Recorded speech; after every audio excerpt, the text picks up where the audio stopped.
এই সংসারে সব থেকে বেশি কঠিন কাজ কোনটা? তপস্যা করা, অর্থাৎ সব কিছু। কারণ যখন আপনি তপস্যা করেন তখন সেখানে আপনার ধৈর্য ভাঙার মতো কেউ থাকেন না, না কোনো বন্ধু, না কোনো আত্মীয়, না কোনো শত্রু, কেউ না। কিন্তু যখন আপনি এই সমাজে, এই পরিবারে থাকেন, কোনো না কোনো ব্যক্তি এসে আপনার ধৈর্যের বাঁধ ভেঙে দেওয়ার ক্ষমতা রাখেন। তারা আপনার ধৈর্যের বাঁধ ভেঙে দেয়, আর কখনো কখনো তারা অনিচ্ছাকৃতভাবেই সেটা করে থাকেন। কারণ তাদের মানসিকতা আপনার থেকে আলাদা, তাদের কর্ম আপনার থেকে আলাদা, তাদের দৃষ্টিভঙ্গি আপনার থেকে আলাদা, জীবন যাপন আপনার থেকে আলাদা। সেক্ষেত্রে আপনি ধৈর্যচ্যুত হন, প্রসন্নতা আপনার থেকে ছিনিয়ে নেওয়া হয়। সেই জন্য এই সংসারে, এই পরিবারের থেকেও ধৈর্য ধরে সামনে অগ্রসর হওয়া কোনো পর্বতের শিখরে গিয়ে তপস্যা করার থেকেও অনেক বেশি কঠিন। আর যে ব্যক্তি এই সমাজেই, এই পরিবারে, সেই সকল মানুষের মধ্যে থেকে গিয়েও ধৈর্য ধরে অগ্রসর হতে থাকেন, যারা এই কাজটা শিখে নিতে পারেন, তারাই কিন্তু জীবনে আনন্দ লাভ করতে পারেন। এই ধৈর্যই শেষে আপনার জীবনে প্রসন্নতা বহন করে আনবে। তাই ধৈর্য ধরে জীবনের পথে অগ্রসর হন আর আমার সাথে ভালোবেসে বলুন, রাধা রাধা। কর্ম এবং ফল। মানুষের স্বভাব হলো এটাই যে তিনি নিজের প্রত্যেক পরিশ্রমের প্রতিফল প্রার্থনা করেন। বেশিরভাগ সময় এই ফলাফলের চিন্তা করতে করতে, কল্পনা করতে করতে উনি কর্ম করতে থাকেন, যে আমি এই কাজটা করলে এই ফল পাবো। সেই সব কল্পনা করতে থাকেন যা না তার হাতে আছে, না আছে অধিকার, আর না আছে নিয়ন্ত্রণ। উনি শুধু নিজের কর্ম করতে পারেন। উনি কি ফল পাবেন তা তার হাতে কখনোই নেই। তাই আপনিও শুধুমাত্র কর্ম করতে থাকুন, ফলের চিন্তা করবেন না। মনে রাখবেন, শিকড় এবং শাখা যেভাবে একে অপরের সাথে জড়িয়ে, সেইভাবেই একে অপরের সাথে জড়িয়ে কর্ম এবং ফল। যেরকম কর্ম আপনি করবেন সেরকম ফল আপনি অবশ্যই পাবেন। তাই এই ফলের আশায় কর্মের সময় কখনোই নষ্ট করবেন না। কারণ যে ব্যক্তি সময় নষ্ট করেন, সময় সেই ব্যক্তিকে অবশ্যই নষ্ট করে দেয়। কর্ম করুন নিঃস্বার্থভাবে, ফলের চিন্তা করবেন না, আর আমার সাথে ভালোবেসে বলুন, রাধা রাধা। দ্বিতীয় হলো আত্মবিশ্বাস।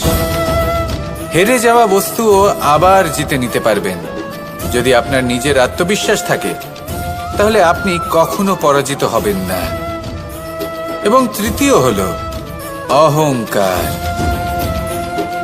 জয়লাভ করার পরেও কিন্তু এটা আপনাকে পরাজিত করতে পারে। সেই জন্য জীবনে সঙ্গবদ্ধ হন, আত্মবিশ্বাস রাখুন, কিন্তু কখনোই অহংকার করবেন না। এই অহংকার আপনার থেকে সব কিছু কেড়ে নিতে পারে। এই অহংকারের জন্যই মথুরাপতি কংস নিজের পতনের দিকে অগ্রসর হয়েছিলেন। এই অহংকারকে ত্যাগ করুন আর আমার সাথে ভালোবেসে বলুন, রাধা রাধা। আমরা যখনই কোনো গাছের চারা রোপণ করি তখন সবার আগে পরীক্ষা করে দেখি যে যেখানে আমরা চারা রোপণ করতে চলেছি সেখানকার মাটি আদৌ উর্বর কিনা, সেই মাটি সেই চারাকে বাড়তে সাহায্য করবে কিনা। যখন একটা চারা রোপণের আগে আমরা এত কিছু ভাবতে পারি, তাহলে কাউকে বিশ্বাস করার আগে আমরা কেন ভাবি না?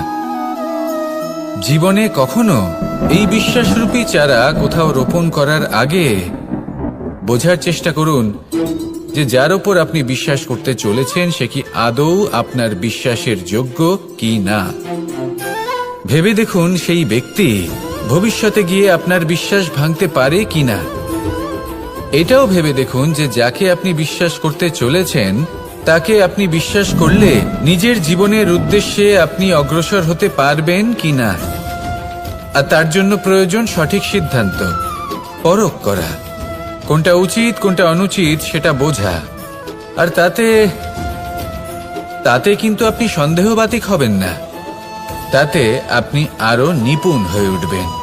তাই যদি আপনি নিপুণ হয়ে উঠতে চান তাহলে বোঝার চেষ্টা করুন, পরখ করে দেখুন, কোনটা উচিত কোনটা অনুচিত বুঝুন। আর বিশ্বাস তখনই করুন যখন আপনি 100% নিশ্চিত হবেন যে সে বিশ্বাসের যোগ্য। আসুন আমার সাথে ভালোবেসে বলুন, রাধা রাধা। রাধা কখনো কখনো আমার জন্য বড়ই সুগন্ধি আতর নিয়ে আসে, পারিজাত ফুলের মালা নিয়ে আসে আমার প্রসাধন করবে বলে, এবং আমার সব থেকে বেশি প্রিয় মাখন নিজে হাতে বানিয়ে পিষে নিতে হয়। তারপরে তার থেকে যে রস নিঃসৃত হয় সেই মনে রাখবেন, আপনি হলেন সেই দুধ যাকে মন্থন সহ্য করতে হবে মাখন হয়ে ওঠার জন্য। মনে রাখবেন, আপনি হলেন সেই ফুলের মতন যাদের পিষ্ট হতে হবে সুগন্ধি আতর হয়ে ওঠার জন্য, যাকে এই সংসার পছন্দ করে। কখনো কখনো জীবনে আপনার সাথে খারাপ শুধুমাত্র এই কারণে ঘটে যাতে আপনার শ্রেষ্ঠ রূপ এই সংসারের সামনে আসতে পারে। শুধুমাত্র কঠিন পরিস্থিতি এবং বিপদকে একটা সুযোগ হিসেবে দেখার চেষ্টা করুন। আপনার জন্য এই সংসার বদলে যাবে, সংসারকে দেখার দৃষ্টিভঙ্গি পাল্টে যাবে, আপনার ভাগ্য পাল্টে যাবে, আর এই মন প্রসন্ন হয়ে বলবে রাধা রাধা। পাশা নামক এই খেলাটি আপনারা নিশ্চয়ই খেলেছেন, না খেলে থাকলে দেখেছেন, আর যদি দেখেও না থাকেন তাহলে নিশ্চিত রূপে শুনেছেন। মহাভারতের এই মহাযুদ্ধ কোথাও না কোথাও এই পাশা নামক খেলার কারণে হয়েছিল। পাশার এই বিচিত্র খেলা, দান, এইসবের কারণে কেউ নিজের মাথায় রাজ মুকুট পরিধান করেছিলেন, আবার সেখানে পরাজিত হওয়ার জন্য কাউকে বনবাসও ভোগ করতে হয়েছিল। কিন্তু এই খেলা সমাপ্ত হওয়ার পরে সমস্ত ঘুঁটি আর এই পাশার ছক একই পুটলিতে স্থান পেল। এটাই হলো আমাদের জীবন। এই সংসারে আমরা জয় পরাজয়ের বিষয়ে এতটাই ভাবি, এত চিন্তা করি যে এই জীবনের খেলার আনন্দটাই উপভোগ করতে পারি না। আর অবশেষে কি হয়? কেউ জয়ী হন, কেউ পরাজিত হন, কিন্তু দুজনেই একই স্থানে পৌঁছে যান। প্রত্যেক ব্যক্তি মৃত্যুর পরে একটি নির্দিষ্ট স্থানেই পৌঁছতে বাধ্য, কিন্তু ততক্ষণ এই জীবন, এই খেলা, তার আনন্দ উপভোগ করুন। এই সংসারে সেই ব্যক্তি শ্রেষ্ঠ স্থানে পৌঁছতে পেরেছেন যিনি এই সংসারকে প্রকাশ প্রদান করেছেন, যিনি কখনো জয় পরাজয় এ বিষয়ে ভাবেননি, শুধু এই জীবনের খেলার আনন্দ উপভোগ করেছেন। এটাই আপনিও করুন, আর আমার সাথে ভালোবেসে বলুন রাধা রাধা। প্রত্যেক মানুষ নিজের জীবনে দুঃখ অনুভব করেন। প্রত্যেকের দুঃখ আলাদা হতে পারে। কারোর মনে এই দুঃখ থাকে যে সে তার বাবা মায়ের সব ইচ্ছে পূরণ করতে পারেননি। কেউ এটা ভেবে দুঃখ পান যে সে চিরকাল সদাচার করেছেন, সৎকর্ম করেছেন, কিন্তু তাও তাকে দুরাচারী বলে মনে করা হয়। কেউ এটা ভেবেও দুঃখ পান যে তার সামনে যে ব্যক্তি রয়েছেন তার চোখে তিনি শত্রু হয়ে উঠেছেন বা দুষ্ট হয়ে উঠেছেন, যেখানে তিনি হয়তো কোনো অনুচিত কাজই করেননি। এবার এই সমস্ত বিষয় নিয়ে ভেবে নিজের ব্যক্তিত্ব নিয়ে সন্দেহ প্রকাশ করবেন না। যদি নিজের ব্যক্তিত্ব নিয়ে কোনো সন্দেহ থেকে থাকে তাহলে কর্ম সংক্রান্ত প্রশ্ন করুন যে আপনি যা করেছেন তাতে কি উচিত ছিল, কি অনুচিত ছিল। যেটা প্রয়োজন সেটা এটা বোঝার যে আপনার অন্তর্মন, আপনার বিবেক আপনাকে কি বলছে, আর আপনার অন্তর্মন আর আপনার বিবেক আপনাকে যেটা করতে বলবে শুধু সেটাই করুন। আর তারপরে এই সংসার কি বলবে, কি ভাববে সেসব নিয়ে ভাবতে যাবেন না, কারণ এই সংসার তো ঈশ্বরকেও প্রশ্ন করে থাকে, ঈশ্বরকেও দোষী মনে করে। কখনো কখনো যখন কোনো ঘটনা মানুষের ইচ্ছা অনুযায়ী ঘটে না, তখন মানুষ এটা বলে যে হে ঈশ্বর, আপনি আমার পাশে থাকলেন না, আপনি বড়ই কঠোর, এটা আপনার দোষ। যেখানে বেশিরভাগ সময় হয়তো সে নিজেই নিজের কর্মফল ভোগ করছে, আর কখনো কখনো ঈশ্বর হয়তো তার জন্য আরো ভালো কোনো পরিকল্পনা করে রেখেছেন, কিন্তু মানুষ সেটা বুঝতে পারে না। তাই দিনের শেষে যেটা প্রয়োজন সেটা হলো নিজের মনের কথা বুঝতে হবে। আপনার বিবেক কি বলছে শুধু সেটাই করুন, আর সামনে এগোতে থাকুন। আমার সাথে ভালোবেসে বলুন রাধা রাধা। পরিবর্তন, এটা হলো সৃষ্টির অমূল্য নিয়ম। এই সংসারে সবকিছু সময়ান্তরে পরিবর্তিত হয়, এই সময়ও পরিবর্তিত হয়। পরিবর্তন চিরকাল হয়ে এসেছে আর চিরকাল হতে থাকবে, কিন্তু এবার আমরা সেই পরিবর্তন কিভাবে লাভ করব, যেটা আমাদের প্রয়োজন, যেটা আমরা চাই। আমরা জীবনে বিকাশ চাই। এই বিকাশ কিভাবে লাভ করতে পারি? এই প্রকৃতি কিন্তু আমাদের অত্যন্ত উত্তম উদাহরণ দিয়ে বুঝিয়েছে। একটি বিন্দুর উদাহরণ দিয়েছে, যা ভবিষ্যতে একটা বিশাল নদীর আকার ধারণ করে। এটা কিভাবে হয়? মেঘ থেকে একটি বিন্দু ঝরে পড়ে সেই পর্বতের ওপর যেখানে হিম আছে। সেই হিমের সংস্পর্শে আসা মাত্র সেই বিন্দুর সাথে আরো বেশ কিছু বিন্দু যুক্ত হয়। তারপর তারা অগ্রসর হয়, আরো কিছু বিন্দু যুক্ত হয়, আস্তে আস্তে একটা ক্ষীণ ধারার রূপ ধারণ করে। এবং সেটাই ভবিষ্যতে আরো এগোতে থাকে। অনেকটা যাওয়ার পর যখন অনেক সংখ্যক বিন্দু একসাথে যুক্ত হয়, তখন সেটা বিশাল নদীর আকার ধারণ করে। এবার আমরা মানুষ বলে আমাদের সাথে এই নিয়মের অন্যথা হয় তা নয়। আমরাও এই প্রকৃতির অংশ। আমাদের ক্ষেত্রেও একই নিয়ম প্রযোজ্য। যখন পরিশ্রম করে অনেক সংখ্যক বিন্দু আমরা একত্রিত করব, তখনই পরিবর্তনের নদী প্রবাহিত হবে। প্রয়োজন হলো নিরন্তর পরিশ্রম করা এবং ধৈর্য ধরা।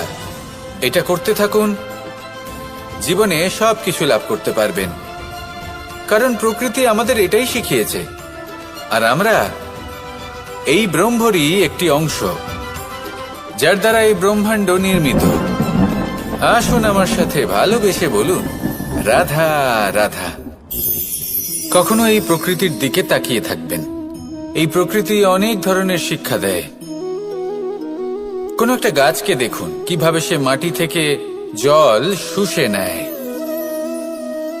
কিন্তু সে নিজে গ্রহণ করে না, এই সংসারকে প্রদান করে, যাতে পশু পাখি মানুষ তারা এই ফল গ্রহণ করে শক্তিশালী হয়ে উঠতে পারে, সুস্থ থাকতে পারে। সেভাবেই নদী, সরোবর এরা নিজেরাও কিন্তু নিজেদের জল গ্রহণ করে না, মাটিকে প্রদান করে, পশু পাখিকে প্রদান করে। সূর্য নিজেও নিজের জন্য প্রজ্বলিত হয় না, সে প্রকাশ ছড়িয়ে দিতে চায় আমাদের সবার কাছে। সে আলো পৌঁছে দিতে চায়। এই প্রত্যেকের কর্মে পরমার্থ নিহিত আছে, আর সেই জন্যই এদের সকলকে পুজো করা হয়। তাই মনে রাখবেন, আপনার কাছে জীবন যাপনের অতিরিক্ত যা কিছুই আছে, তা পরমার্থের জন্য। তাহলে তার সদ্ব্যবহার করুন, আর আমার সাথে ভালোবেসে বলুন, রাধা রাধা। আমরা প্রত্যেকেই অবশ্যই এই দোষ চাপিয়ে দেন যে এদের জন্যই এই সমস্যা এসেছে। এবার যদি আমি আপনাকে কোনো পরামর্শ দিই, তাহলে এটাই বলবো যে দৃষ্টিভঙ্গি পাল্টে দেখুন। এই দৃষ্টিভঙ্গি দিয়ে দেখুন যে এই সংসারে যে সমস্যায় আসুক না কেন, তার জন্য কেউ দোষী নয়, না আপনি না অন্য কেউ। এই পুরো খেলাটাই আপনার মানসিকতা, আপনার দৃষ্টিভঙ্গির, আপনার মনের। কিভাবে বোঝাচ্ছি? যখন আমাদের মন শক্ত থাকে, তখন কঠিন থেকে কঠিনতর পরিস্থিতিও আমাদের জীবনে খুব বেশি হলে প্রতিস্পর্ধা হয়ে থেকে যায়। সেখানে যদি আমাদের মন দুর্বল থাকে, তখন অল্প কঠিন পরিস্থিতিও আমাদের কাছে খুব বড় সমস্যা হয়ে যায়, তাই না? একটা শক্ত মন কঠিন পরিস্থিতিকে প্রতিস্পর্ধা হিসেবে দেখে, আর তার মধ্যেও একটা সুযোগ খুঁজে নেয়। আমাদের শুধু এটাই করতে হবে। এই সংসারে অন্য কাউকে দোষী মনে করলে আপনার সমস্যা দূর হয়ে যাবে না। সেই জন্য এই সংসারকে দোষ দেওয়ার বদলে এই সমস্যার মূলে চলে যান, সেটাকে বুঝুন, নিজের এই মনকে শক্ত করে তুলুন। যদি আপনার মন শক্তিশালী হয়, তাহলে এই সংসারে অনেক বড় বড় কঠিন থেকে কঠিনতর পরিস্থিতিও যদি আসে, আপনার জীবনে যতই বড় বড় সমস্যা আসুক না কেন, আপনার লক্ষ্য লাভে বাধা দিতে পারবে না। আসুন আমার সাথে ভালোবেসে বলুন, রাধা রাধা। আমরা সবাই পাথর দেখেছি, পর্বতও দেখেছি, শুকনো পাতাও দেখেছি, শ্যামল বনানীও দেখেছি। কখনো ভেবেছেন পাথরের অস্তিত্ব কিন্তু ততক্ষণ পর্যন্ত যতক্ষণ সে পর্বতের গায়ে আটকে থাকে। যখন সেই পর্বত থেকে সেই পাথর ভিন্ন হয়ে যায় ও নিজের অস্তিত্ব হারিয়ে ফেলে আস্তে আস্তে, কখনো পাথর কেটে বা কখনো পিষ্ট হয়ে সেই পাথর আস্তে আস্তে মাটিতে পরিণত হয় এবং পূর্ণরূপে নিজের অস্তিত্ব হারিয়ে ফেলে। এটাই পাতার সাথেও হয়। এই পাতা যতক্ষণ গাছের ডালের সাথে যুক্ত ততক্ষণ তার অস্তিত্ব থাকে। যখনই ডাল থেকে বিচ্ছিন্ন হয় সেও নিজের অস্তিত্ব হারিয়ে ফেলে। আর এটাই আমাদের সাথেও হয়। যতক্ষণ আমরা নিজেদের আপনজনের সাথে যুক্ত থাকি আমাদের অস্তিত্ব বজায় থাকে। যখন আপনজনদের সাথে সম্পর্ক ছিন্ন করি তখন আমরাও আমাদের অস্তিত্ব হারিয়ে ফেলি। এবার এই সংসারের প্রত্যেক ব্যক্তি স্বতন্ত্র থাকতে চান, আর অনেক ব্যক্তি স্বতন্ত্র থাকবেন বলে আপনজনদের দূরে করে দেন আর তাদের সাথে এই সম্পর্ক ছিন্ন করেন। এটা কি সত্যি প্রয়োজন? আপনজনদের সাথে সম্পর্ক ছিন্ন করে নিজের অস্তিত্ব হারিয়ে ফেলা প্রয়োজনীয়, নাকি আপনজনদের সাথে সম্পর্ক বজায় রেখে নিজেদের স্বতন্ত্র করে রাখা সেটা আবশ্যক? নির্বাচন আপনারই। আসুন আমার সাথে ভালোবেসে বলুন, রাধা রাধা। আপনি কি কখনো নৌকা যাত্রা করেছেন? করে না থাকলেও নিশ্চয়ই দেখেছেন যে এই জল যা নিজের অন্তরে সব কিছু সমাহিত করে নিতে পারে, এই নৌকা সেই জলের ওপরেই ভেসে থাকে। কোনো তফাৎ হবে না যে সেই ছিদ্র ছোট নাকি বড়, নৌকা ডুবে যাবে। এই ছিদ্র হলো আমাদের জীবনে আমাদের অপগুণ, আমাদের দোষ, আমাদের বিকার। কখনো এটা ভাববেন না যে এই দোষ খুবই ছোট, এতে কিছুই যাবে আসবে না। না, সেই ছোট দোষ, সেই ছোট বিকার যদি সেটাকে শুধরে না নেন তাহলে সেটা আপনাকে আপনার পতনের দিকে নিয়ে যাবে। শেষ পর্যন্ত এটা আপনার উপর নির্ভরশীল যে আপনি কি চান। আপনার জীবনের এই নৌকা এভাবেই ডুবে যেতে দেখবেন, নাকি নিজেকে শুধরে নিয়ে সেই নৌকার সেই ছিদ্রটাকে ভরিয়ে তুলতে চাইবেন? নির্বাচন আপনার। আসুন আমার সাথে ভালোবেসে বলুন, রাধা রাধা। জল, জলই পৃথিবীতে বেঁচে থাকার জন্য আবশ্যক তো বটেই, কিন্তু এই জল আমাদের একটা অত্যন্ত গুরুত্বপূর্ণ শিক্ষা প্রদান করে। কখনো এই জলকে দেখেছেন? যে পরিস্থিতিতেই এই জল প্রবাহিত হোক না কেন, এর উপর যা কিছুই প্রভাব থাকুক না কেন, এর পথে যতই বাধা আসুক না কেন, তার মধ্যে থেকে ও নিজের পথ ঠিক বের করে নেয়, কিন্তু নিজের প্রবাহ থামতে দেয় না, ক্রমাগত অগ্রসর হতে থাকে।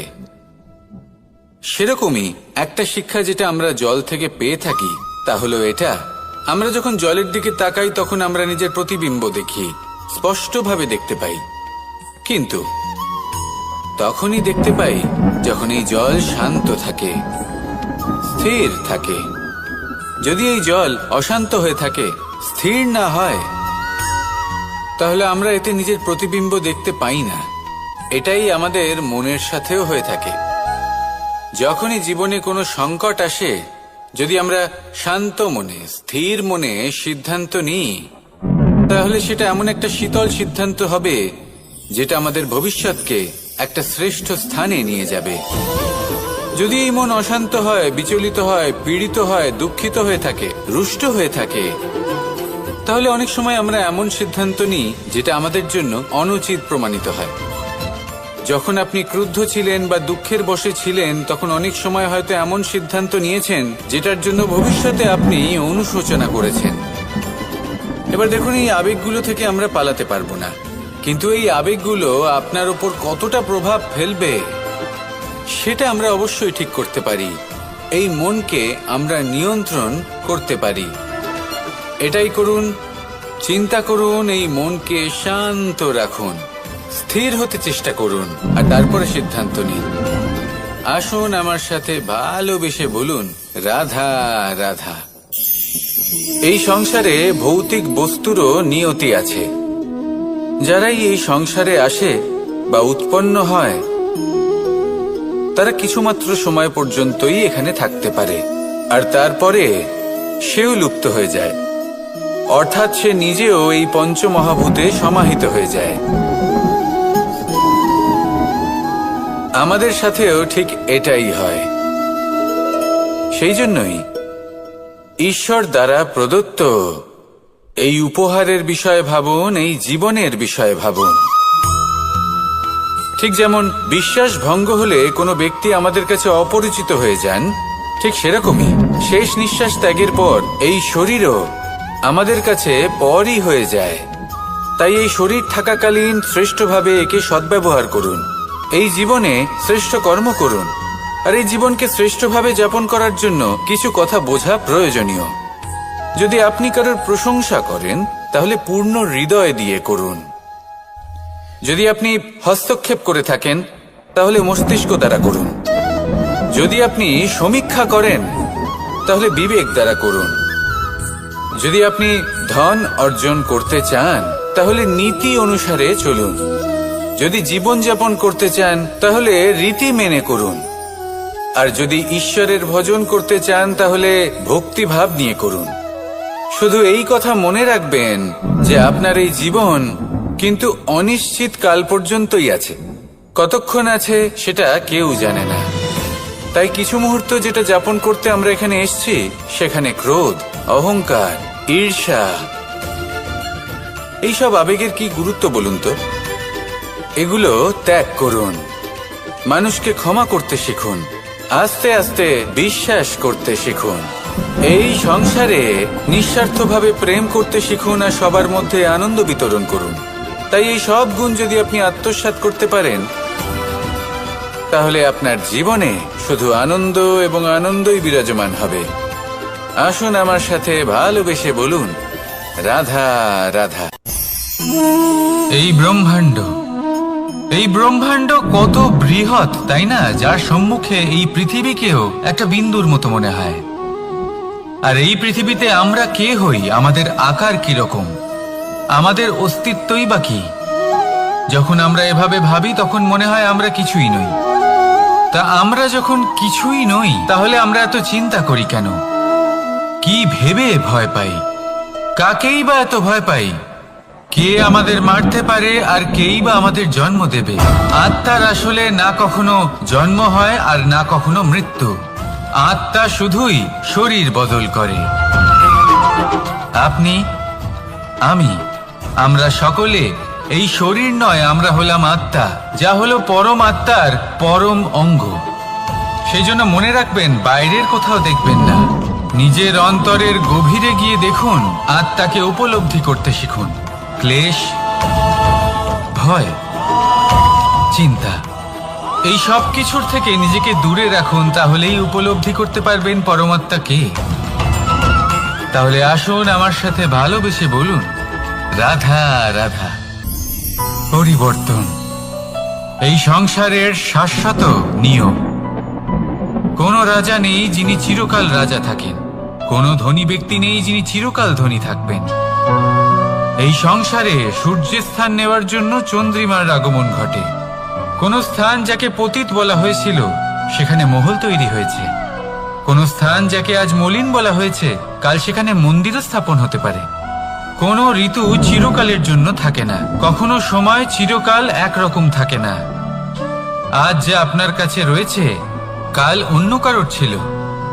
আজ যে আপনার কাছে রয়েছে কাল তা অন্য কারোর কাছে চলে যাবে। আপনার সাথে কিছু থাকলে তা হলো আপনার কর্ম, কিন্তু সেই কর্মের পরিণামও আপনার নয়। আপনি শুধু কর্ম করুন, বাকি সবকিছুই পরিবর্তনশীল। কিন্তু সেই পরিবর্তনকে দেখে ভয় পাওয়ার প্রয়োজন নেই, তাকে স্বাগত জানান। যদি আপনি হাসি মুখে সেই পরিবর্তনকে স্বাগত জানান তাহলে এই পরিবর্তনও হাসি মুখে আপনার সাথে থাকবে। আসুন আমার সাথে ভালোবেসে বলুন, রাধা রাধা। সঞ্চয় মানুষের যখন থেকে বোধ বুদ্ধি হয় সঞ্চয় করতে আরম্ভ করে দেন। সঞ্চয় করতে থাকেন ভোজনের, সঞ্চয় অর্থের, সঞ্চয় শক্তির। নিজের জন্য করেন, নিজের পরিবারের জন্য করেন, নিজের স্ত্রীর জন্য করেন, সন্তানের জন্য করেন, সন্তানের সন্তানের জন্যও সঞ্চয় করেন। সঞ্চয় করার জন্য ওনার কাছে অনেক কারণ রয়েছে, কারণ উনি এটা ভাবেন যে এই সঞ্চিত শক্তির জন্য কেউ ওনার কোনো ক্ষতি করতে পারবে না। মানুষ ভুলে যান একটা গুরুত্বপূর্ণ কথা, এই সত্য, উনি এই সংসারে খালি হাতেই এসেছিলেন আর এখান থেকে ওনাকে খালি হাতেই যেতে হবে। যা এখানকার তা এখানেই থেকে যাবে। আর যদি কিছু ওনার সাথে যায় তা হলো ওনার কর্ম, আর কিচ্ছু নয়। তাই যদি কিছু অর্জন করতে চান তাহলে শুভ কর্ম অর্জন করুন, আত্মশক্তি অর্জন করুন, কারণ পরলোকে এটাই হবে আপনার সম্পত্তি। তাহলে কি এটা আপনি অর্জন করতে চান না? আসুন আর আমার সাথে ভালোবেসে বলুন, রাধা রাধা। সদিচ্ছা দেখতে গেলে 3 অক্ষরে তৈরি এই শব্দ, কিন্তু সমস্ত ত্রিলোক তার উপরেই আধারিত। আপনি এই সংসারে এসেছেন, তখন অবশ্যই শ্বাস নেবেন, কিন্তু তার বদলে আপনাকে কিছু তো দিতেই হবে। আপনার উপর নির্ভর করছে আপনি কি দেবেন। কি দেবেন এই সংসারকে, এই সমাজকে, নিজের পরিবারকে, আর তার বদলে কি নেবেন? যশ নাকি অপযশ? দেখুন, এক ছিল রাবণ, যে কিনা সমুদ্র পার করলো সীতাকে অপহরণ করার জন্য, আর এক ছিলেন রামচন্দ্র, যিনি সমুদ্র পার করেছিলেন, সেতু বানিয়ে গিয়েছিলেন সীতাকে ফিরিয়ে নিয়ে আসার জন্য। দুজনেই সমুদ্র পার করেছিলেন, শুধু পার্থক্য ছিল সদিচ্ছাকে বোঝার, লক্ষ্যের।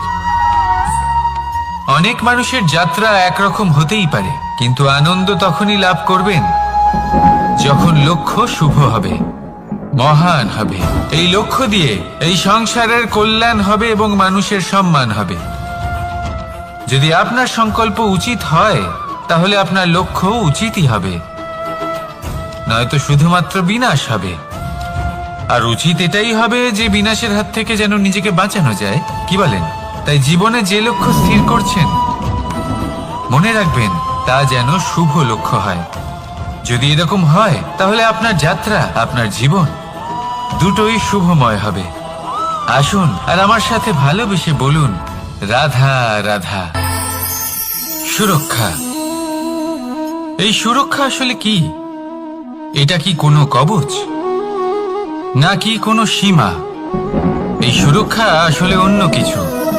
আমাদের মাতা পিতা, আমাদের প্রিয়জন, আমাদের বন্ধু, এই সমাজ, আমাদের শুভাকাঙ্ক্ষী, আমাদের আত্মীয়, এনারা সবাই আমাদের জীবনে কোনো না কোনো ভাবে সুরক্ষা দিয়ে থাকেন, একটা কবচ দিয়ে থাকেন কোনো না কোনো রূপে। কিন্তু দেখতে গেলে আমাদের পরাক্রমের পথে, আমাদের বীরত্বের পথে, আমাদের সাহসের পথে এই সুরক্ষাই সব থেকে বড় বাধা হয়ে দাঁড়ায়। একবার ভেবে দেখুন, যদি আপনি কোনো সুরক্ষাই না পান, বা যদি আপনি এই সুরক্ষা ভেঙে বাইরে আসতে পারেন, তাহলে আপনার বীরত্ব চরম সীমায় পৌঁছে যায়। কেন? কারণ তখন আপনি জানেন যে এই সংসারের সম্মুখীন আমাদের নিজেদেরই হতে হবে। আপনি বুঝে যান যে শত্রুর সম্মুখীন এবার নিজের বলের দ্বারা, নিজের পরাক্রমের দ্বারা, নিজের সাহসের দ্বারা করতে হবে। আর তখন আমাদের মনের মধ্যে এই শক্তি জাগ্রত হয়। এই শক্তি অন্তরেই বসবাস করে, শুধু এটা চিনে নিতে হবে, একে জাগ্রত করতে হবে। আর এটা সুরক্ষা ভেঙে যাওয়ার পরেই সম্ভব হয়। আর যারা নিজের শক্তি সম্পর্কে জানেন, যিনি নিজেই জানেন তিনি কতটা শক্তিশালী, তিনি নিজেই নিজের সুরক্ষা কবচ চিরকালের মতো ভেঙে ফেলে দেন, ঠিক কর্ণের মতো। আর তারপরে দেখুন, আপনার পরাজয় হোক বা বিজয়ী হোক না কেন, সেটাই অনেক বড় হয়, সেটাই প্রশস্ত হয়ে থাকে। সেই জন্য ত্যাগ করুন নিজের ভয়কে, নিজের আশেপাশের এই সুরক্ষা চক্রকে ভেঙে ফেলুন, আর সম্মুখীন হন এই সংসারের নিজের শত্রুর সম্মুখীন হন। পরাক্রমের এই অঙ্কুর, তা অঙ্কুরিত হওয়ার জন্য বীজের উপরের এই কবচ, এটা ভেঙে যাওয়া অতি আবশ্যক। আসুন আমার সাথে ভালোবেসে বলুন, রাধা রাধা। যখন আমরা হাঁটতে থাকি আর আমাদের পায়ে কাঁটা বিঁধে যায়, তখন মুখ দিয়ে আহ বেরিয়ে আসে, কান্না চলে আসে, আর অনেক সময় অভিশাপও বেরিয়ে আসে। কিন্তু আমরা কি কখনো এটা এইভাবে দেখেছি, এইভাবে ভেবেছি যে আমরা যে পথে চলেছি সেই পথে কাঁটা বিঁধেছে, নাকি আমরা সেই পথ নির্বাচন করেছি যাতে শুধুই কাঁটা রয়েছে? নাকি আমরা এভাবে ভেবে দেখেছি যে এই কাঁটা আমাদের কষ্ট দিতে এসেছে, নাকি এটা আমরাই বিছিয়ে রেখেছিলাম? সাবধান থাকা উচিত ছিল, কারণ কাঁটা বিঁধলে যন্ত্রণা হবে, চিৎকার করে ফেলতে পারি, মুখ থেকে অভিশাপও বেরিয়ে আসতে পারে।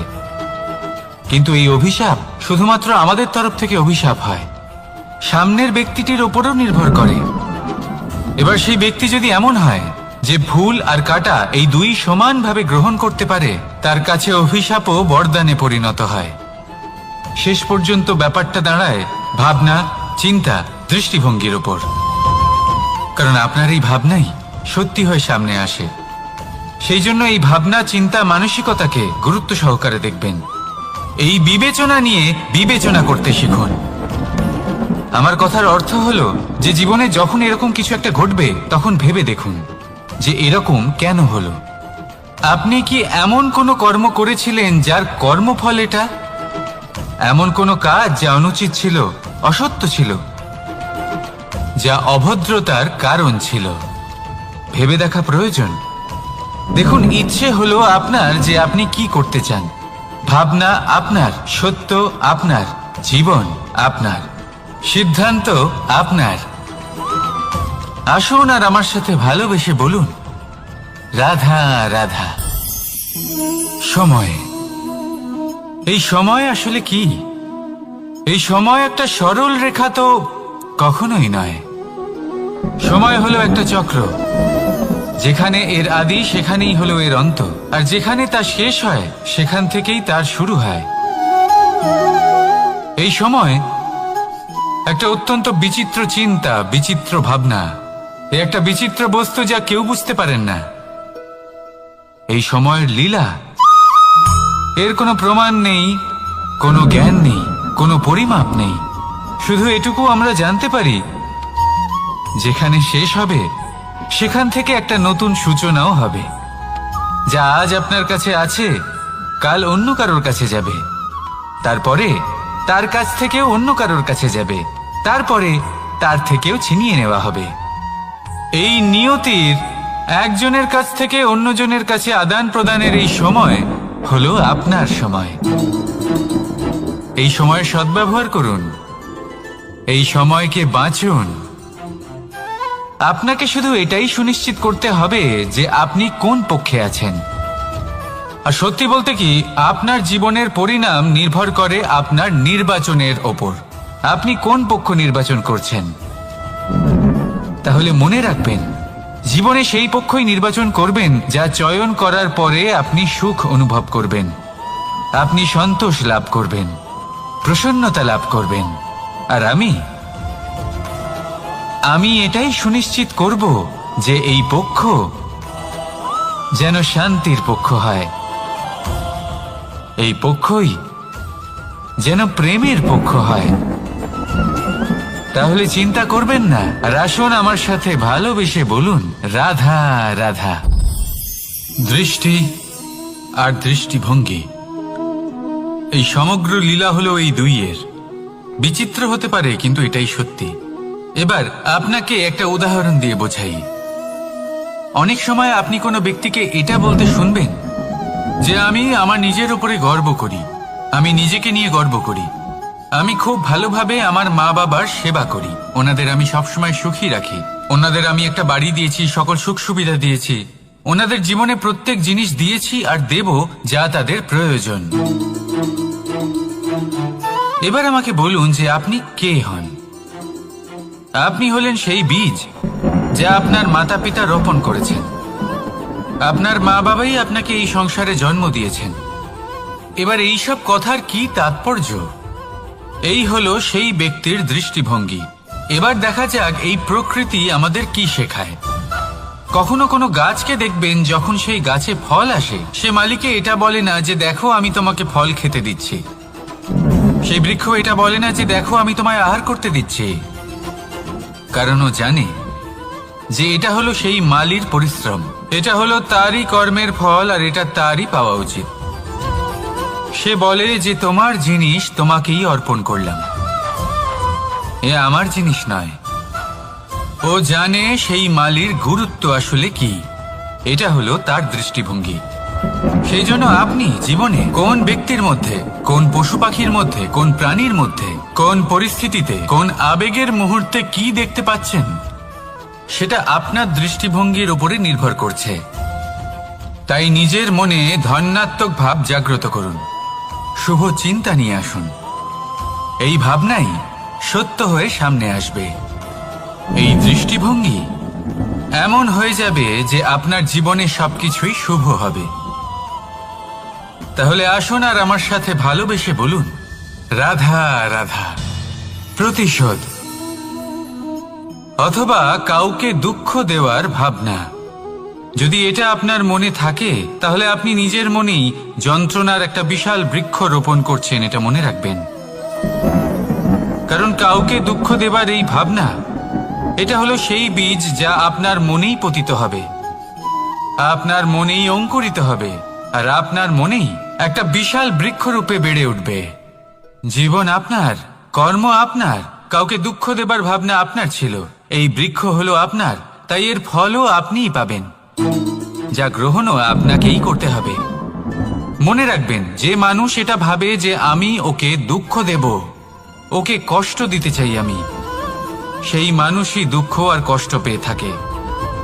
যদি সেই জায়গায় আপনি এটা ভাবেন যে আমি কাউকে সুখী করে তুলতে চাই, কাউকে সুখ প্রদান করতে চাই, তাহলে তারও বীজ আপনার মনেই রোপণ হবে, বৃক্ষে পরিণত হবে, যার ফলও আপনিই পাবেন। এখানে বিষয়টা হলো শুধু মানসিকতার চিন্তা, যা সত্য হয়ে আপনার সামনে আসে। তাহলে এই মানসিকতা শুভ করুন, সবার জন্য মঙ্গল কামনা করুন। অন্যের মনে আপনার জন্য ভালো চিন্তা থাকুক বা না থাকুক, আপনি সবার জন্য শুভ চিন্তা করে কর্ম করতে থাকুন, তাহলে আপনার সাথেও ভালোই হবে।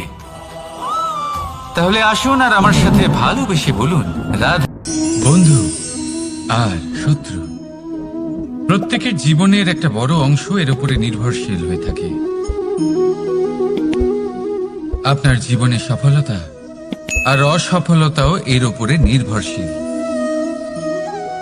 কিন্তু এই বন্ধু এবং শত্রুদের খুঁজে পাওয়ার জন্য আপনাদের বাইরে যাওয়ার প্রয়োজন নেই, কারণ এরা স্বয়ং আপনার ভেতরেই আছে। আপনি যদি বিনম্র থাকেন, যদি আপনি নিরন্তর প্রয়াস করতে পারেন, তাহলে আপনার কোনো বন্ধুর প্রয়োজন নেই। যদি আপনার মধ্যে অহংকার থাকে, যদি প্রতি কথায় আপনার মধ্যে ক্রোধ উৎপন্ন হয়, তাহলে আপনার শত্রুর কোনো প্রয়োজনই নেই। নিজের অন্তরের এই বন্ধু ও শত্রুকে চিনুন, আর আমার সাথে ভালোবেসে বলুন, রাধা রাধা।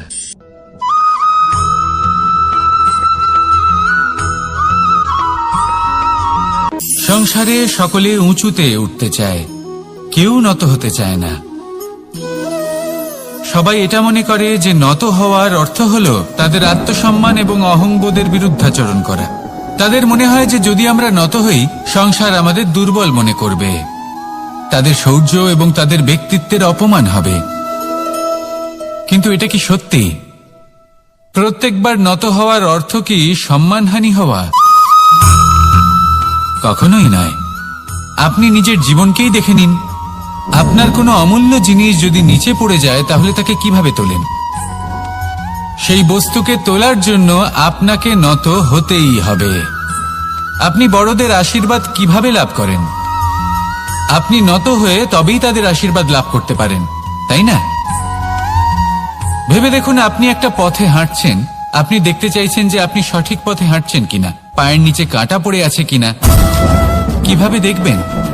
আপনাকে সেই মাথা নত করেই দেখতে হবে। এর অর্থ কি? অর্থ খুব সহজ।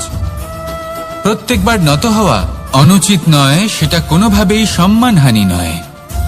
পরিস্থিতি অনুসারে এবং যেখানে প্রয়োজন, আপনি নত হতে শিখে গেলে আপনি অনেক কিছুই লাভ করতে পারবেন। জ্ঞান, মান, গুণ, বিশ্বাস। সেই জন্য প্রয়োজন এবং পরিস্থিতি অনুসারে নত হতে শিখুন, এতে অনুচিত কিছুই নেই। আত্মসম্মান থাকা অত্যন্ত প্রয়োজনীয়, কিন্তু তা যেন কখনো অহংকারে পরিণত না হয়। এই বিষয়ে অবশ্যই নজর রাখবেন এবং আমার সাথে ভালোবেসে বলবেন, রাধা রাধা।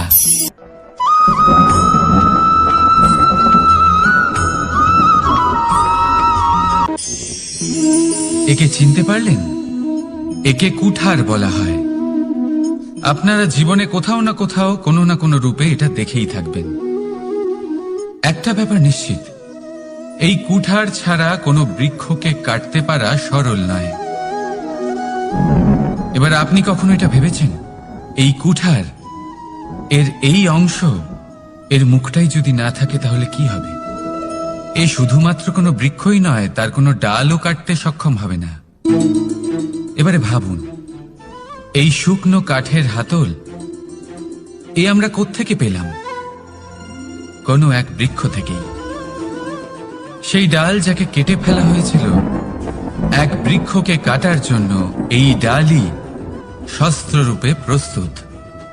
আমাদের জীবনে আমাদের প্রিয়জন, আমাদের আপনজন যখন সময় কখনো কখনো তাদের সঙ্গ না দেয়, যদি তারা দৈন্য দশায় থাকেন, তাহলে তাদের সঙ্গ কখনো ছাড়বেন না। ওনাদের প্রয়োজন শুধুমাত্র মনোবল। তা তাদের দিন। তাদের সাহায্য করা আপনার কর্তব্য। হয়তো তাদের সাথে থেকে আপনার কোনো লাভ হবে না, কিন্তু তাদের দূরে থাকাতে আপনার ক্ষতি অবশ্যই হতে পারে। সর্বদা সাহায্য করুন। সঠিক সময় আসলে তা আপনার সহায়ক অবশ্যই হবে। রাধা রাধা।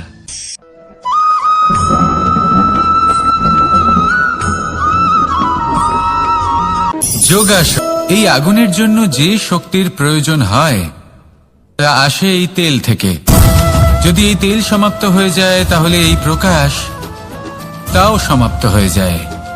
আর আমাদের জীবনে এই তেল হলো আমাদের কর্ম, আর এই আগুন আর এর দ্বারা উৎপন্ন হওয়া প্রকাশ আমাদের ভাগ্য।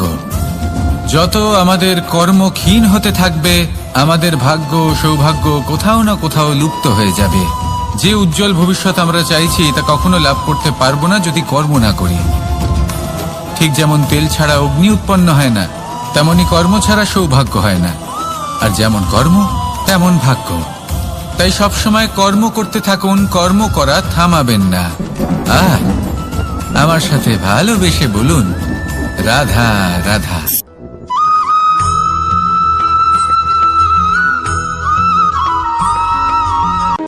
কোন ব্যক্তির ব্যক্তিত্ব কিভাবে তৈরি হয়? আপনার কি মনে হয় যে ব্যক্তি জন্ম থেকে তার স্বভাব নিয়ে জন্মায়, নাকি আপনার মনে হয় যে এই প্রকৃতি ব্যক্তির জন্য তার নিয়তি রচনা করে? না, এরকম একেবারেই হয় না। আমি আপনাকে বোঝাচ্ছি। যখনই বৃষ্টি পড়ে কোনো বিন্দুর দিকে দেখবেন। এবার এই বিন্দু যেখানে পড়ছে তার উপরে নির্ভর করছে তারপর কি হবে। যদি এই বিন্দু পড়ে কোনো ক্ষেতের ওপরে, তাহলে কোনো নতুন ফসলের জন্ম দেবে। যদি সেই গরম কড়াইতে পড়ে তাহলে বাষ্পীত হবে। যদি সে কোনো সাপের মুখের ভেতরে পড়ে তাহলে বিষ তৈরি হবে। ঝিনুকের ভেতরে পড়লে মুক্ত তৈরি হবে। যদি কোনো পাতার ওপরে পড়ে তাহলে শিশির তৈরি হবে। একই বিন্দু, কিন্তু তার সঙ্গত তার ভবিষ্যৎ এবং ব্যক্তিত্ব নির্ধারণ করে। এবার এটা তো শুধুমাত্র এক বিন্দু, তার কাজ হলো শুধুমাত্র পড়া। কোথায় সেটা সেও নির্ধারণ করতে পারে না। কিন্তু আপনি হলেন মানুষ। আপনি বাছাই করতে পারবেন যে আপনার সঙ্গী কারা হবে, কাদের সাথে আপনি মেলামেশা করে বড় হবেন। তাই তা ভালোভাবে করুন, কারণ এই নির্বাচন আপনার হাতে, কারণ এই জীবন আপনার, ভবিষ্যৎ আপনার। এবার আপনি মহান হতে চান কি না তার নির্ণয় আপনাকেই করতে হবে। আসুন আমার সাথে ভালোবেসে বলুন, রাধা রাধা।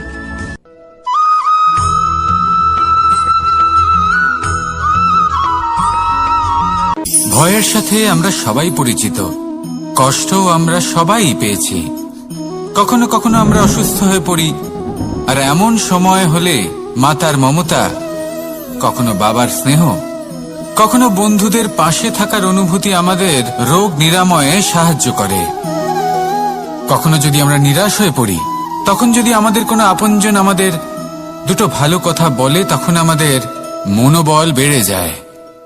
ঠিক তেমন সংসারের এই রঙ্গমঞ্চে যদি আপনি পীড়িত অনুভব করেন, কিছু শুভ কথা আলোচনা করুন। কিছু স্তুতি গান করুন। কিছু মুহূর্তের জন্য হলেও নিজের ইষ্টদেবের কথা স্মরণ করুন আর প্রার্থনা করুন। সাহস বাড়বে, শক্তিও বৃদ্ধি পাবে এবং সামনে এগিয়ে চলার পথও দেখতে পাবেন। তখন এই মন প্রসন্ন হয়ে বলবে, রাধা রাধা।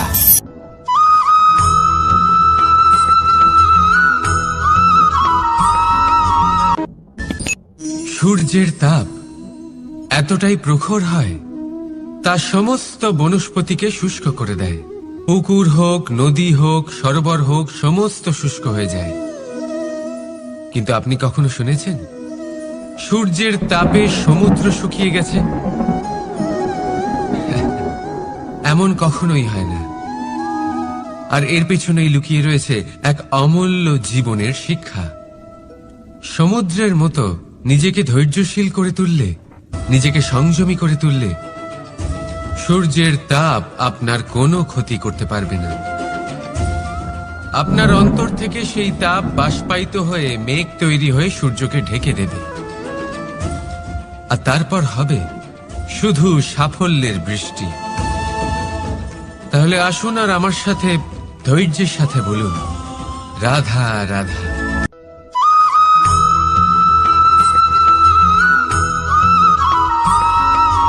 মানুষের জীবনে দুই ধরনের আবেগ থাকে যা চিরকাল তার সাথে বসবাস করে। প্রথম, স্বপ্ন।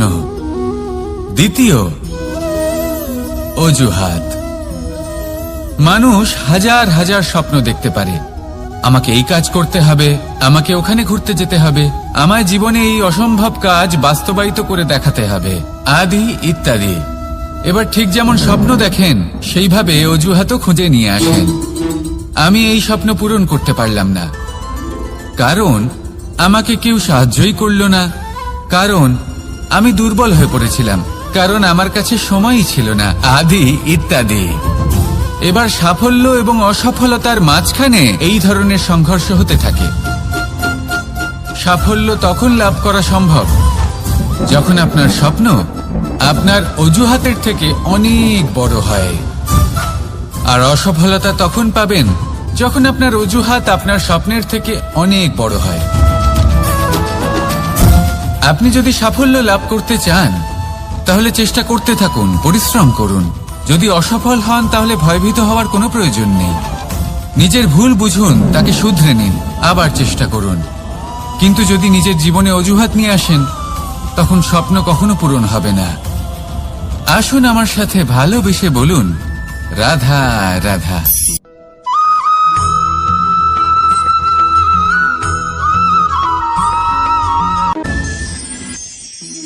মানুষ অসুস্থ কেন হন? শারীরিক দুর্বলতার কারণে? না, মানুষ অসুস্থ হন তার মানসিকতার কারণে, তার বিবেকের কারণে, তার কর্মের কারণে, তার ক্রোধের কারণে। আর যখন কেউ সুস্থ হন, ঠিক হয়ে যান, তার মানে এটা নয় যে শুধু ওষুধের জন্য তিনি সুস্থ হয়েছেন। না, এটা কারোর তার প্রতি প্রেমের প্রভাব, বিশ্বাসের প্রভাব, সম্বলের প্রভাব।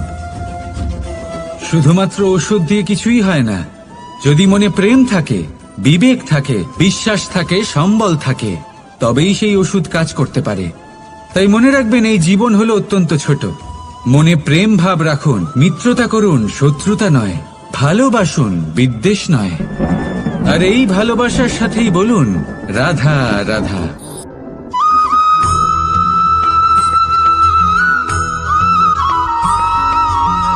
জীবন কিসের উপর নির্ভরশীল? ধনের ওপর, বৈভবের ওপর, নিঃশ্বাসের ওপর? না, এই জীবন নির্ভরশীল বিশ্বাসের ওপর। বিশ্বাস নিজের ওপর, বিশ্বাস আমাদের আপনজনের ওপর। কিন্তু যখন এই বিশ্বাস ভেঙে যায় তখন মানুষের মনও ভেঙে যায়, আর তারপর সে অন্য কিছু করতেই পারে না। তখন কি করা যেতে পারে? 3টে কাজ আছে যা আপনি করতে পারেন। প্রথম, ভালোবাসা। যাকে আপনি ভালোবাসেন, যারা আপনাকে ভালোবাসে, ভুল যারই হোক না কেন, তার কাছে ক্ষমা চাইতে কখনোই সংকোচ বোধ করবেন না। দ্বিতীয় হলো বিশ্বাস। যারা আপনাকে ভালোবাসেন, আপনাকে বিশ্বাস করেন, তাদের বিশ্বাস কখনো ভাঙবেন না। তৃতীয় হলো আশা। যারা আপনাকে ভালোবাসেন, আপনাকে বিশ্বাস করেন, তাদের আশা আপনার সাথে জড়িত। তাদের থেকে কখনো কিচ্ছু লুকোবেন না। এই তিনটে কাজ করুন আর এই জীবন সুপ্রসন্ন হয়ে বলবে, রাধা রাধা।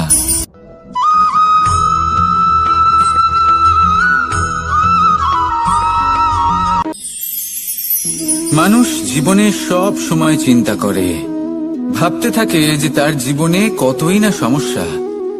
তারপরে নিজের আশেপাশে দেখে আর ভাবে যে সবাই কত প্রসন্ন, শুধু আমার জীবনেই সমস্যা আছে। কিন্তু বিষয়টা তা নয়। শুধু প্রত্যেক ব্যক্তিরই নয়, প্রত্যেক প্রাণীরও জীবনে সমস্যা আছে। এবার মানুষ একটা পাখিকে দেখে এটাই ভাবে যে এদের জীবন কতটা সহজ। কোনো দেশেরই সীমারেখা এদের ওপর লাগু হয় না। কোথায় থাকবে সেই নিয়েও কোনো ভাবনা নেই। কত শান্তির জীবন এদের। তারপর সে একটা পিঁপড়েকে দেখে আর এটা ভাবে, কি অসাধারণ, এদের তো সারা জীবনই মাটির উপরেই অতিবাহিত হয়, খাবারটাও মাটিতেই পেয়ে যায়। কি শান্তির জীবন এদের। কিন্তু যখন কোনো ঝড় আসে, তখন সবার আগে সেই পাখির বাসাটাই ঝড়ে ভেঙে যায়। এই পাখি যে শাখাতেই গিয়ে বসে পড়ুক, তাদের উপর সবসময় সংকট থাকে যে ওপর থেকে কোনো বড় পাখি এসে তাদের উপর প্রহার না করে, তারা নিজেদের প্রাণ না হারায়। আর যদি কথা বলি পিঁপড়েকে নিয়ে, এদের উপর সবসময় সংকট থাকে যে কোনোভাবে বাতাস বা জল এদের ভাসিয়ে না নিয়ে যায়, কোনো প্রাণী ওকে পা দিয়ে পিষে না দেয়, এই পিঁপড়ে পিষ্ট হয়ে না মারা যায়। দেখুন, সমস্যা প্রত্যেকের জীবনে রয়েছে আর এই সমস্যা আসতেই থাকবে। এর অর্থ এটা নয় যে এই সমস্যার সম্মুখীনই হওয়া যায় না, এর সমাধানও সম্ভব নয়। প্রত্যেক সমস্যার সমাধান অবশ্যই আছে, শুধু শান্ত মনে সেটা খুঁজে বের করতে হবে। তাহলে সেটাই করুন। প্রত্যেক সমস্যার সমাধান করতে থাকুন। যত সমাধান করবেন, জীবন আনন্দময় হয়ে উঠবে। যদি সমাধান না করেন, তাহলে আজীবন দুঃখই পেতে থাকবেন। আসুন আমার সাথে ভালোবেসে বলুন, রাধা রাধা।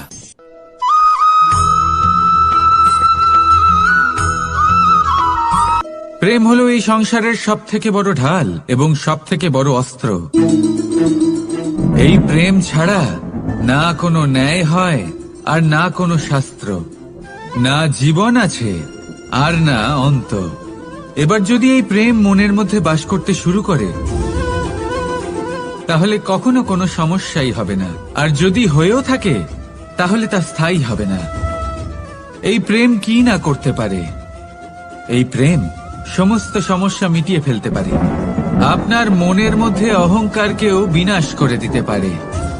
আপনাকে সাক্ষাৎ ঈশ্বরের সাথে দেখা করাতে পারে।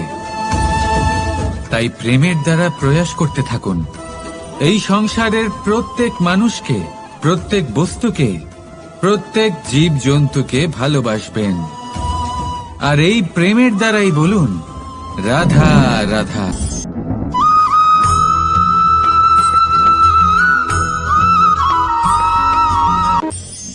মানুষ এক অত্যন্ত বিচিত্র প্রাণী। পরিকল্পনা করে, ষড়যন্ত্র করে, প্রচেষ্টা করে, কাউকে পরাজিত করার চেষ্টাও করে।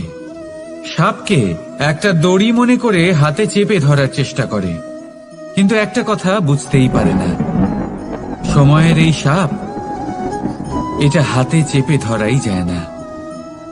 আর আপনি যা করবেন তা আবার ফিরে আসবে আপনারই সামনে। দেখুন, এতে কিছুই যায় আসে না যে আপনি কুম্ভকারের পুত্র নাকি কৃষ্ণের পুত্র। যদি আপনি অনুচিত কর্ম করেন, তাহলে আপনার সাথেও অনুচিতই হবে। অশুভ কর্ম করলে আপনার সাথেও অশুভই হবে।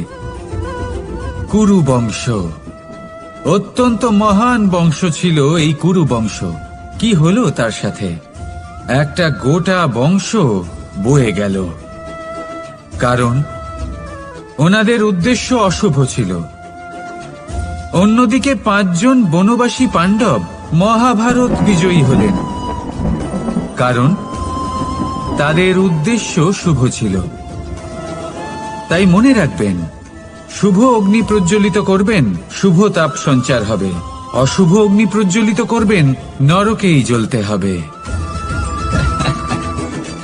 তাহলে আসুন আর আমার সাথে ভালোবেসে বলুন, রাধা রাধা।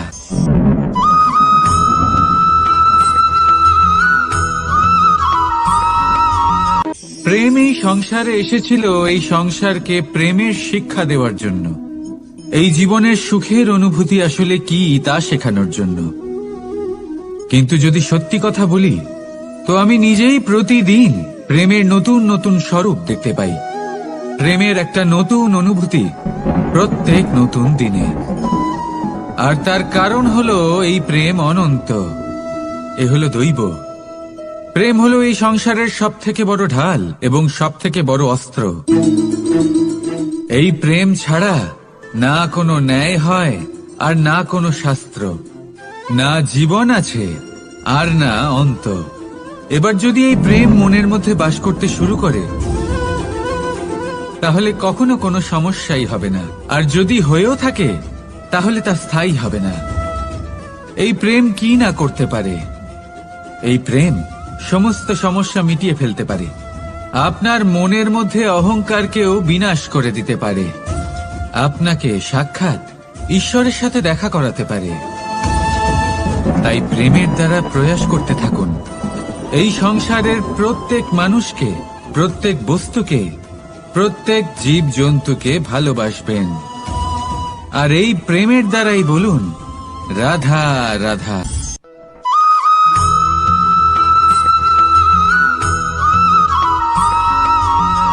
জীবনে এমন কিছু কাজ রয়েছে যা আপনাকে একাই করতে হয়, আর এমন কিছু কাজ রয়েছে যা আপনাকে একসাথে মিলে করতে হয়, একজোট হয়ে, সঙ্গবদ্ধ হয়ে।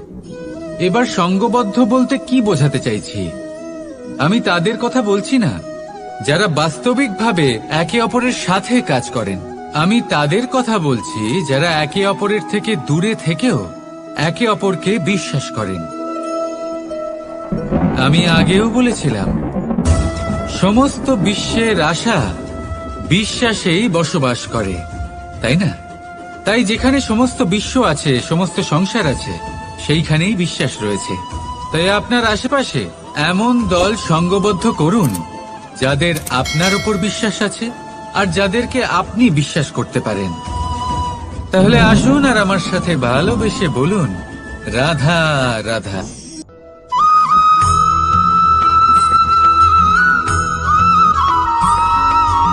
আমরা যে মানুষকে চাই, যাকে আমরা ভালোবাসি, তাকে একটা উপহার অবশ্যই দিতে চাই।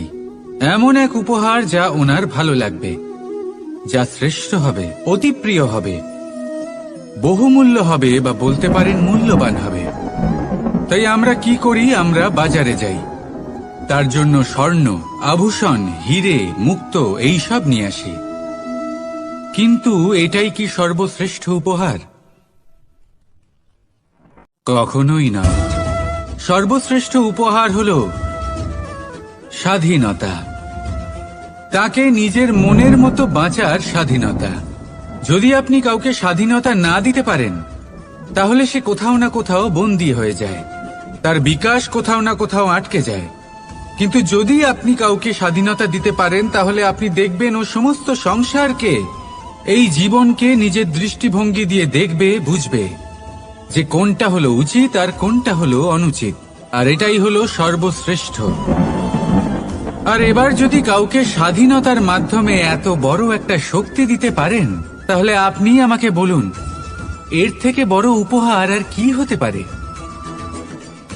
আসুন আর আমার সাথে ভালোবেসে বলুন, রাধা রাধা।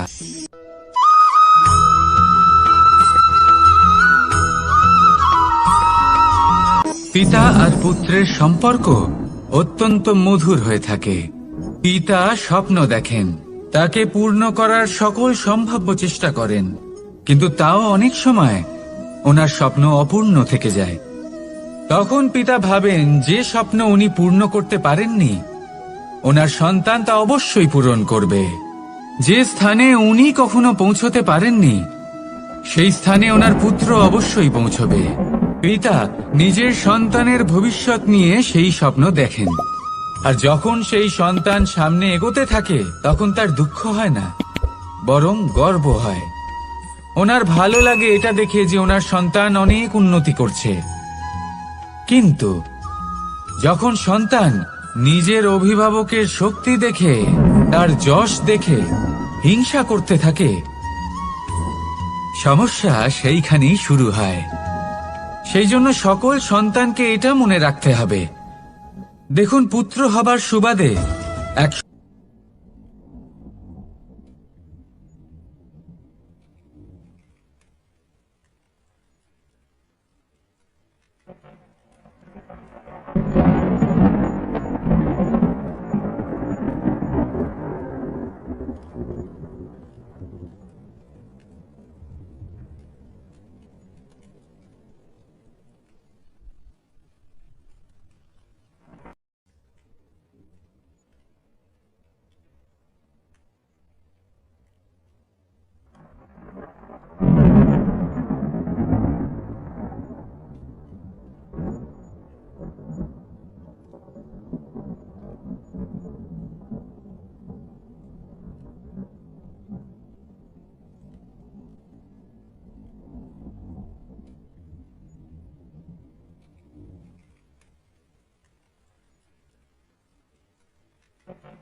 আমরা যখনই কোনো যাত্রায় যাব বলে মনে করি তখনই আমরা প্রস্তুত থাকি আসন্ন বিপদের জন্য বা সংকটের জন্য।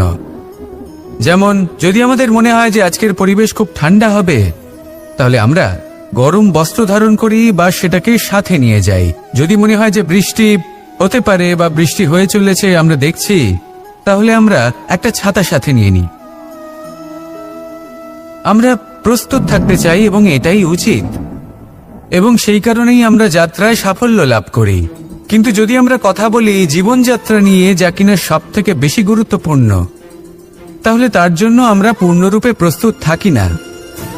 আশেপাশের মানুষ, এই সমাজ, আমাদের সাথী, আমাদের মিত্ররা যে কোনো মুহূর্তে বদলে যেতে পারেন। সেই জন্য আমরা নিজেদেরকে কখনো সাবধান করি না, কখনোই নিজেদের প্রস্তুত করি না। আমাদের এটা কখনোই মনে হয় না যে এরকম হতে পারে, আর সেই কারণেই শেষে গিয়ে আমরা অত্যন্ত দুঃখ পাই। একটা অমূল্য শিক্ষা আছে যেটা আমাদের লাভ করা উচিত, সতর্ক থাকা উচিত। এই জীবনযাত্রার জন্য শুধুমাত্র এই পরিবেশের বিষয়ে তথ্য সংগ্রহ করা বা তাকে অনুমান করা এটুকু হলেই চলবে না।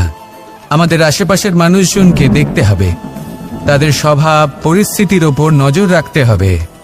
যখন তারা রং পাল্টাচ্ছেন নজর রাখতে হবে, তা অত্যন্ত আবশ্যক। পরিবর্তন আপনার জীবনে অবশ্যম্ভাবী, সঠিকভাবে তার সম্মুখীন হন। আসুন আমার সাথে ভালোবেসে বলুন, রাধা রাধা।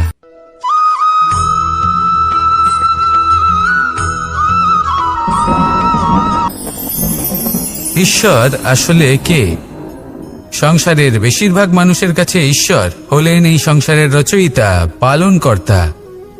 কারোর কাছে উনি জ্ঞাতা, কারোর কাছে উনি হলেন আস্থার প্রতীক, আবার কারোর জন্য শুধুমাত্র অন্ধ বিশ্বাস। কিন্তু এই ঈশ্বর কি কোনো শরীর, নাকি একটা বোধ, নাকি শুধুই শ্রদ্ধা? ঈশ্বর হলেন তিনি যিনি হলেন আপনার ইষ্ট। সেই জন্যই তো গুরু, মাতা, পিতা এনাদেরও ঈশ্বরই বলা হয়েছে। যাদেরকে আমরা ঈশ্বর বলে মনে করি, যারা আমাদের ইষ্ট, তারা আমাদের একটি পথ দেখান, একটি দিকে চালিত করেন। সেই পথে চলে আপনি শুভ কর্ম করতে পারেন। আর যখন কোনো ব্যক্তি তার ঈশ্বরের আদেশ পালন করেন, তখন সে নিজে থেকেই শুভ পথে অগ্রসর হয়ে যান। বেশ কয়েকজন মানুষ ঈশ্বরের ওপর আস্থা রাখেন এবং ভাবেন যে অনুচিত কোনো কাজ করা উচিত নয়, ঈশ্বর দেখছেন।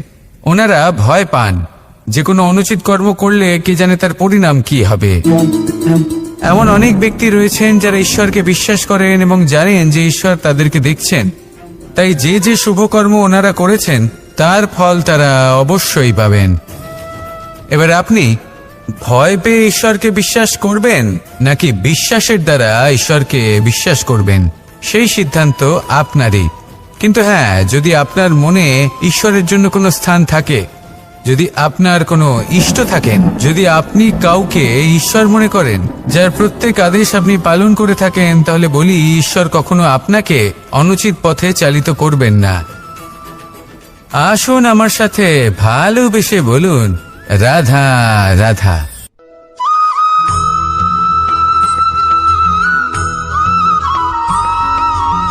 আমি রথে যাত্রা করি। বারবার থেমে আপনাকে দেখতে হবে, নিজেকে কিছু প্রশ্ন করতে হবে। আমি কি আজ সেই কর্মই করছি যেটা আমি করতে চেয়েছিলাম? আমি কি আজ সেই জীবন যাপন করছি যেমন আমি যাপন করতে চেয়েছিলাম? যদি এই প্রশ্নগুলোর উত্তর হ্যাঁ হয়, তাহলে এগোতে থাকুন, নয়তো থেমে যান এবং বিচরণ করুন। মনে রাখবেন, এই সংসার অত্যন্ত জটিল, আর এতে হারিয়ে যাওয়া অত্যন্ত সরল। সেই জন্য নিজে থেকে বারবার থামা এবং জীবন চিন্তন করা অত্যন্ত আবশ্যক। তাহলে সেটাই করুন, আর আমার সাথে ভালোবেসে বলুন, রাধা রাধা।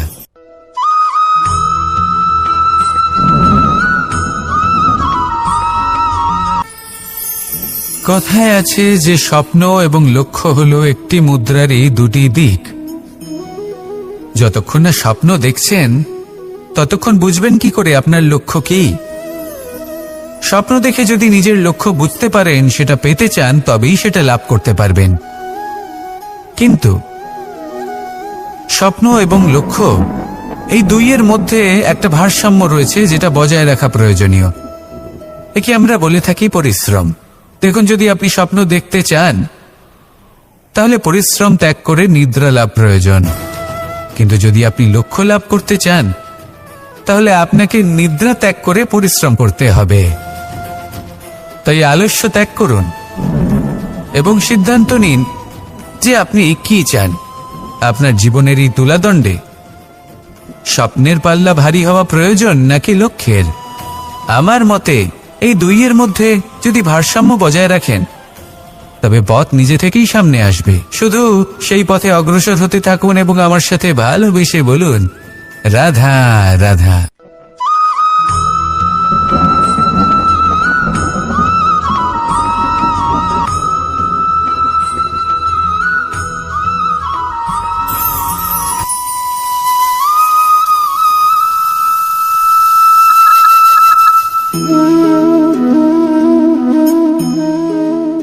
মোহনের বাঁশির এই সুর, এই সঙ্গীত কার না পছন্দ হয়? সবারই খুব ভালো লাগে। এবার এই সুর আসে কোথা থেকে? কেউ বলবেন কৃষ্ণের হৃদয় থেকে। সত্য কথা, এই সুর হৃদয় থেকে নির্গত হয় এবং প্রকট হয় এই বাঁশি থেকে।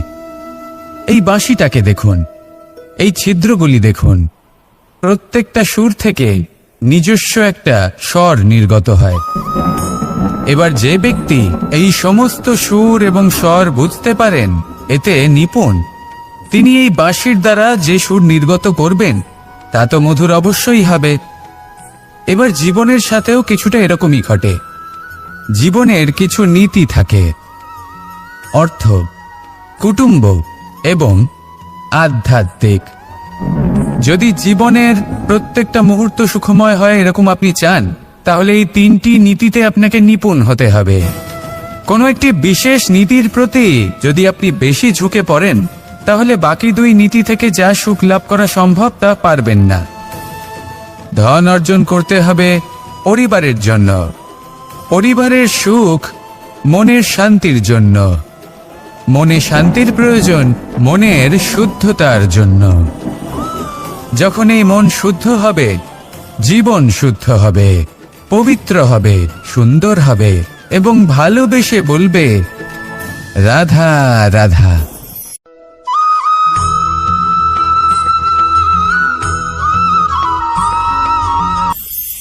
আপনারা সবাই একটা গাছের পাতাকে দেখুন। যতক্ষণ পর্যন্ত ও গাছের সাথে, মানে গাছের ডালের সাথে জুড়ে থাকে, সে সবুজ থাকে, বাতাসের সাথে সে নড়তে থাকে।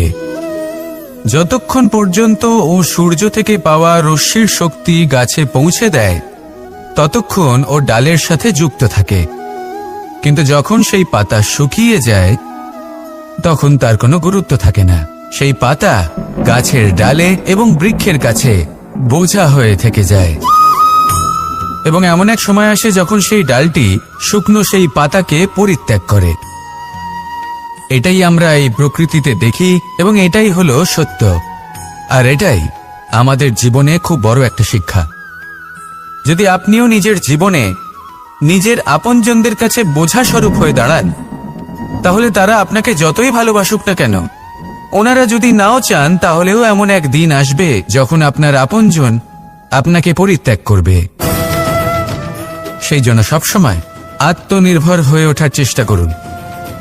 নিরন্তর পরিশ্রম করতে থাকুন, কারোর উপর বোঝা হয়ে থাকবেন না, বরং তার সাথে মিলে দায়িত্ব পালন করুন। এমনটা করবেন, তাহলে আপনার সম্মানও বজায় থাকবে এবং সম্পর্কের মধ্যে আপনার মূল্যও বজায় থাকবে। আসুন আর আমার সাথে ভালোবেসে বলুন, রাধা রাধা।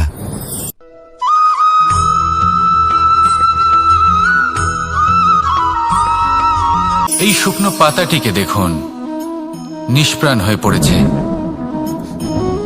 কোনো একটা সময় এই পাতাটি একটা গাছের ডালে ছিল। সেই গাছ ওর লালন পালন করত। যখন যখন বাতাস বইত, এই পাতায় কম্পন দেখা দিত, মনকে প্রফুল্ল করে তুলত। কোনো একদিন এই পাতা গাছের ডাল থেকে ঝরে পড়ে গেল। নিঃসন্দেহে ও নিজের স্বাধীনতা পেল, কিন্তু আস্তে আস্তে শুকিয়ে গেল, নিষ্প্রাণ হয়ে গেল। দেখুন, আমি এই কথা বলছি না যে স্বাধীনতা অনুচিত, কখনোই না। কিন্তু যে কোনো পরিস্থিতিতে স্বাধীন হতে চাওয়া, এটা নিশ্চিতরূপে অনুচিত। আমরা যদি আমাদের জীবনে পরিবারের গুরুত্ব ভেবে দেখি, তাহলে এই পরিবারে যতই মতভেদ থাকুক না কেন, যতই মনোমালিন্য থাকুক না কেন, যতই বিবাদ থাকুক না কেন, এই সব মিটিয়ে নেওয়া অত্যন্ত প্রয়োজনীয়। সেই সবকিছু সমাপ্ত করা অত্যন্ত প্রয়োজনীয়। কখনো এই পরিবারকে ভাঙতে দেবেন না, কখনো এই পরিবার থেকে দূরে চলে যাবেন না। এই পরিবার হলো আমাদের জীবনের একটা অমূল্য সম্পদ, অমূল্য এক আশ্রয়, যা এই সংসারে হয়তো কোথাও আপনি পাবেন না। তাই একে আগলে রাখুন। ভেবে নিন আপনি পাতা আর আপনার পরিবার সেই গাছ। আসুন আমার সাথে ভালোবেসে বলুন, রাধা রাধা।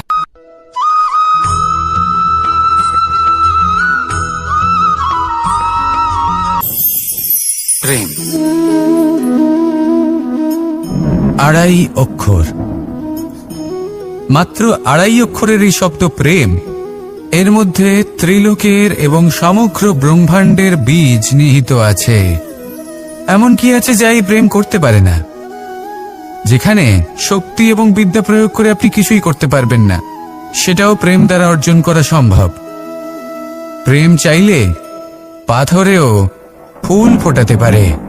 প্রেম চাইলে ন্যাড়া পাহাড়ের বুক চিরে নদীপথ তৈরি করতে পারে। চাইলে নিরক্ষর ব্যক্তিকে সংসারের শ্রেষ্ঠ জ্ঞানী করে তুলতে পারে। শুধুমাত্র এই প্রেমের জন্য সবার দুষ্টু কানাই ঘনশ্যাম হয়ে উঠেছিল। শুধুমাত্র এই প্রেমের টানেই ত্রিলোকের স্বামী দ্বারকাধীশ নির্ধন সুদামার পদসেবাও করেছিলেন। এই প্রেম হলো সংসারের সবথেকে বড় শক্তি। এই সংসারের আধার হলো প্রেম। এমন কিচ্ছু নেই যা এই প্রেমের পক্ষে সম্ভব নয়।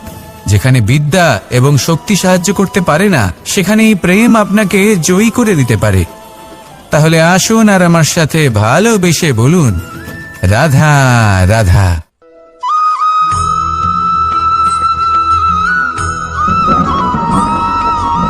দীপাবলি আমাদের সবথেকে বড় উৎসব। শ্রীরাম রাবণকে পরাস্ত করে 14 বছরের বনবাস কাটিয়ে আবার অযোধ্যায় ফিরে এলেন অমাবস্যার রাত্রে। অযোধ্যায় সবাই খুব প্রসন্ন ছিলেন, খুবই উৎসাহিত ছিলেন। অযোধ্যায় সহস্র প্রদীপ প্রজ্বলিত করা হয়েছিল এই উৎসবে। একে আমরা দীপাবলি বলে থাকি। এবার এই বিষয়ে আমরা সকলে জানি। আপনি কি এটা জানেন যে শ্রীরাম বাস্তবে অমাবস্যার এক রাত আগেই অযোধ্যায় পৌঁছে গেছিলেন? সবার সামনে অমাবস্যার রাতে এসেছিলেন। এর কারণ কি? শ্রীরাম প্রমাণ করতে চেয়েছিলেন যে যে কোনো সময়, দিন হোক বা রাত, শুভ বা অশুভ হয় না। শুভ অশুভ কিছু থাকলে তা হলো মানুষের চিন্তা, তার ভাবনা, তার নির্বাচন আর তার কর্ম। নিজেই দেখিনি। শ্রীরাম শুভ কাজ করে ফিরেছিলেন এবং অমাবস্যার মতো গভীর এক রাত্রিকেও দীপাবলিতে পরিবর্তিত করেছিলেন। এমনটাই যদি আমরা করতে পারি, তাহলে এমন কোন গৃহে যান যেখানে অসহায় ব্যক্তি রয়েছেন, যা অন্ধকারাচ্ছন্ন, আর সেখানে প্রকাশ প্রজ্বলিত করুন। প্রকাশ সহায়তার, প্রেরণার, আশার। যদি এমন কিছু আমরা করতে পারি, তাহলে তাকে প্রকৃত অর্থে দীপাবলি বলা যেতে পারে। তাহলে নিজের পরিবারের সাথে দীপাবলি পালন করুন। আপনাদের শুভেচ্ছা জানাই। আসুন আর আমার সাথে ভালোবেসে বলুন, রাধা রাধা।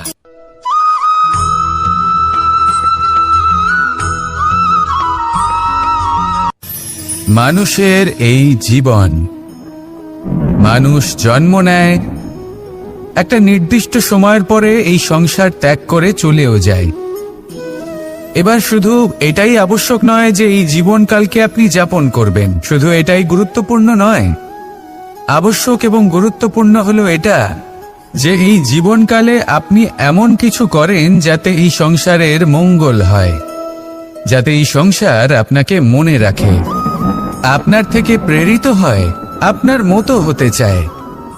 প্রত্যেক বছর আপনার জন্মতিথির অপেক্ষা করে, এমনভাবে আপনার জন্মদিন পালন করে যাতে সেটা মহোৎসবের আকার ধারণ করে।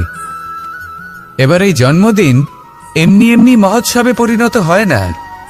তখন হয় না যখন কোনো ব্যক্তি রাজার রূপে বা কোনো গোয়ালার রূপে জন্মগ্রহণ করে। তখন পরিণত হয় যখন একজন মানুষ জন্মগ্রহণের পরে এই সংসারকে কোনো শিক্ষা দিয়ে যান।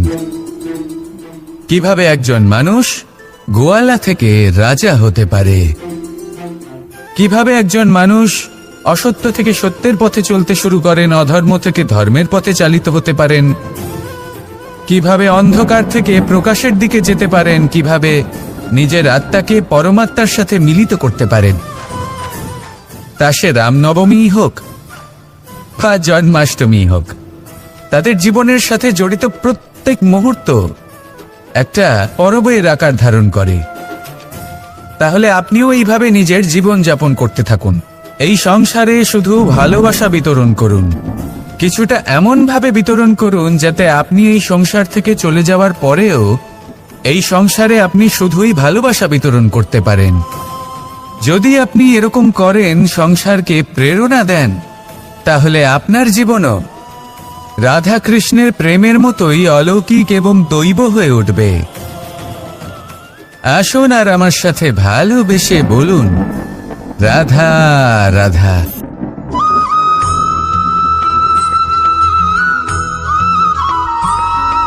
ভোজন।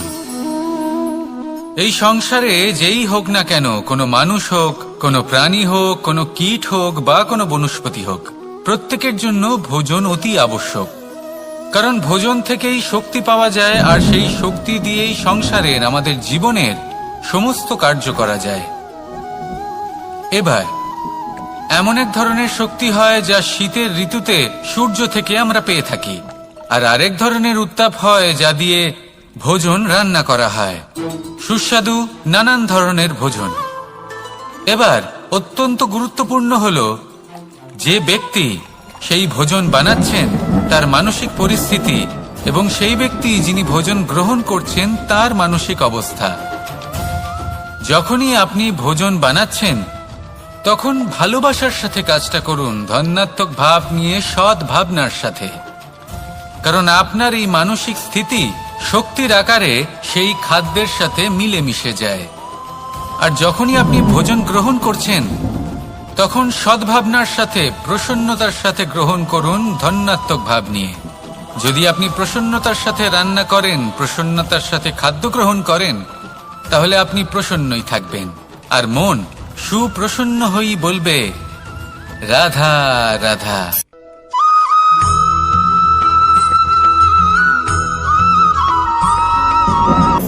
কথায় আছে সংসারে নাকি সকল রোগের ওষুধ আছে।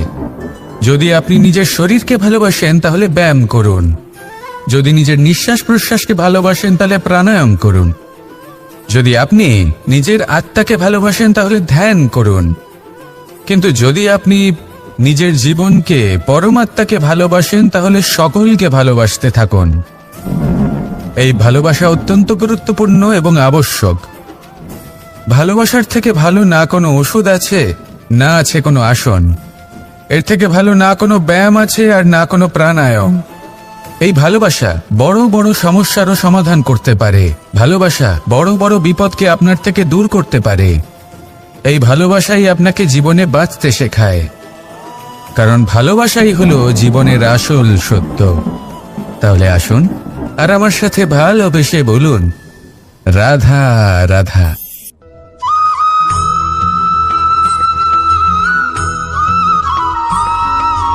আমি মনুষ্যরূপে জন্ম নিয়েছি এবং সমস্ত কর্ম এই রূপেই করেছি, কিন্তু আশ্চর্যের বিষয় হলো যে আজও মানুষ আসেন এবং হাত জোড় করে প্রার্থনা করেন যেন আমি ওনাদের সহায়।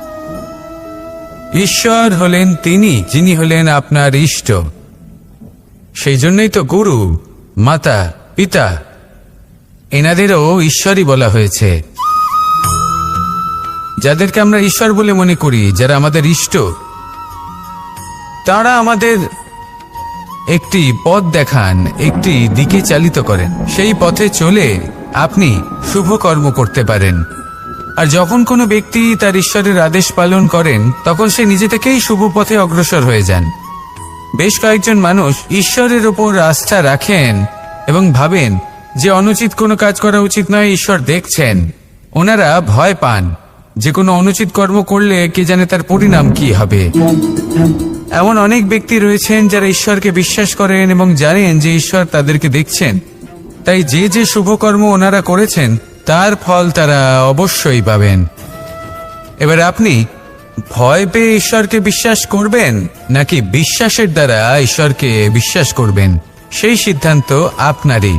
কিন্তু হ্যাঁ, যদি আপনার মনে ঈশ্বরের জন্য কোনো স্থান থাকে, যদি আপনার কোনো ইষ্ট থাকেন, যদি আপনি কাউকে ঈশ্বর মনে করেন যার প্রত্যেক আদেশ আপনি পালন করে থাকেন, তাহলে বলি ঈশ্বর কখনো আপনাকে অনুচিত পথে চালিত করবেন না।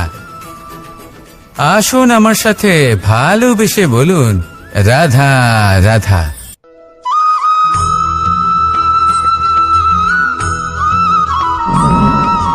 মানুষ যখন এই সংসারে প্রবেশ করে, অর্থাৎ জন্মগ্রহণ করে, তখন নিশ্চিন্তে থাকে, আনন্দে থাকে। কিন্তু যেই মাত্র তার মধ্যে বোধশক্তি আসে তখন সে চিন্তা করতে শুরু করে। চিন্তা ভবিষ্যতের, সেই সমস্ত বিষয় নিয়ে চিন্তা করে যা ওর হাতে নেই। তারপর বড় হয়, বিবাহ সম্পন্ন হয়, গৃহস্থ জীবন যাপন করে, তারপর আবার চিন্তায় মগ্ন হয়ে যায়। ভাবে, এই যে আমার পরিবার, আমি কি ঠিকমতো তার খেয়াল রাখতে পারছি? কাল যখন আমি এই সংসার থেকে চলে যাব, তখন আমার এই পরিবারের দেখাশোনা কে করবে? শেষ পর্যন্ত এই পরিবার তো আমারই উত্তরদায়িত্ব। যাক, আপনাকে একটা প্রশ্ন করি। এই সংসারে আসার পূর্বে আপনি কি এই প্রশ্ন করেছিলেন, এটা ভেবেছিলেন যে আমাকে ছাড়া এই সংসার কিভাবে চলবে? করেননি, তাই তো? তাই আপনার এটা নিয়ে দুশ্চিন্তা করার প্রয়োজন নেই যে আপনি যখন এই সংসার ত্যাগ করে চলে যাবেন তখন কি হবে। আপনি যখন ছিলেন না তখনও এই সংসার চলছিল, আপনি যখন এই সংসার ত্যাগ করবেন তখনও এই সংসার চলতে থাকবে।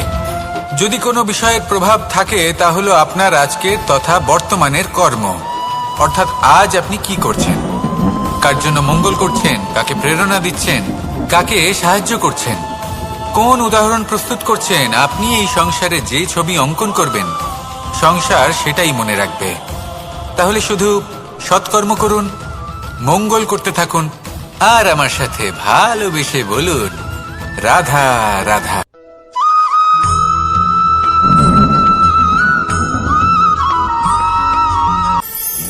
কথায় আছে যে স্বপ্ন এবং লক্ষ্য হলো একটি মুদ্রারই দুটি দিক। যতক্ষণ না স্বপ্ন দেখছেন ততক্ষণ বুঝবেন কি করে আপনার লক্ষ্য কি। স্বপ্ন দেখে যদি নিজের লক্ষ্য বুঝতে পারেন, সেটা পেতে চান, তবেই সেটা লাভ করতে পারবেন। কিন্তু স্বপ্ন এবং লক্ষ্য এই দুইয়ের মধ্যে একটা ভারসাম্য রয়েছে, যেটা বজায় রাখা প্রয়োজনীয়। একে আমরা বলে থাকি পরিশ্রম। দেখুন, যদি আপনি স্বপ্ন দেখতে চান তাহলে পরিশ্রম ত্যাগ করে নিদ্রা লাভ প্রয়োজন। কিন্তু যদি আপনি লক্ষ্য লাভ করতে চান তাহলে আপনাকে নিদ্রা ত্যাগ করে পরিশ্রম করতে হবে। তাই আলস্য ত্যাগ করুন এবং সিদ্ধান্ত নিন যে আপনি কি চান। আপনার জীবনের এই তুলাদণ্ডে স্বপ্নের পাল্লা ভারী হওয়া প্রয়োজন নাকি লক্ষ্যের? আমার মতে এই দুইয়ের মধ্যে যদি ভারসাম্য বজায় রাখেন তবে পথ নিজে থেকেই সামনে আসবে। শুধু সেই পথে অগ্রসর হতে থাকুন এবং আমার সাথে ভালোবেসে বলুন, রাধা রাধা।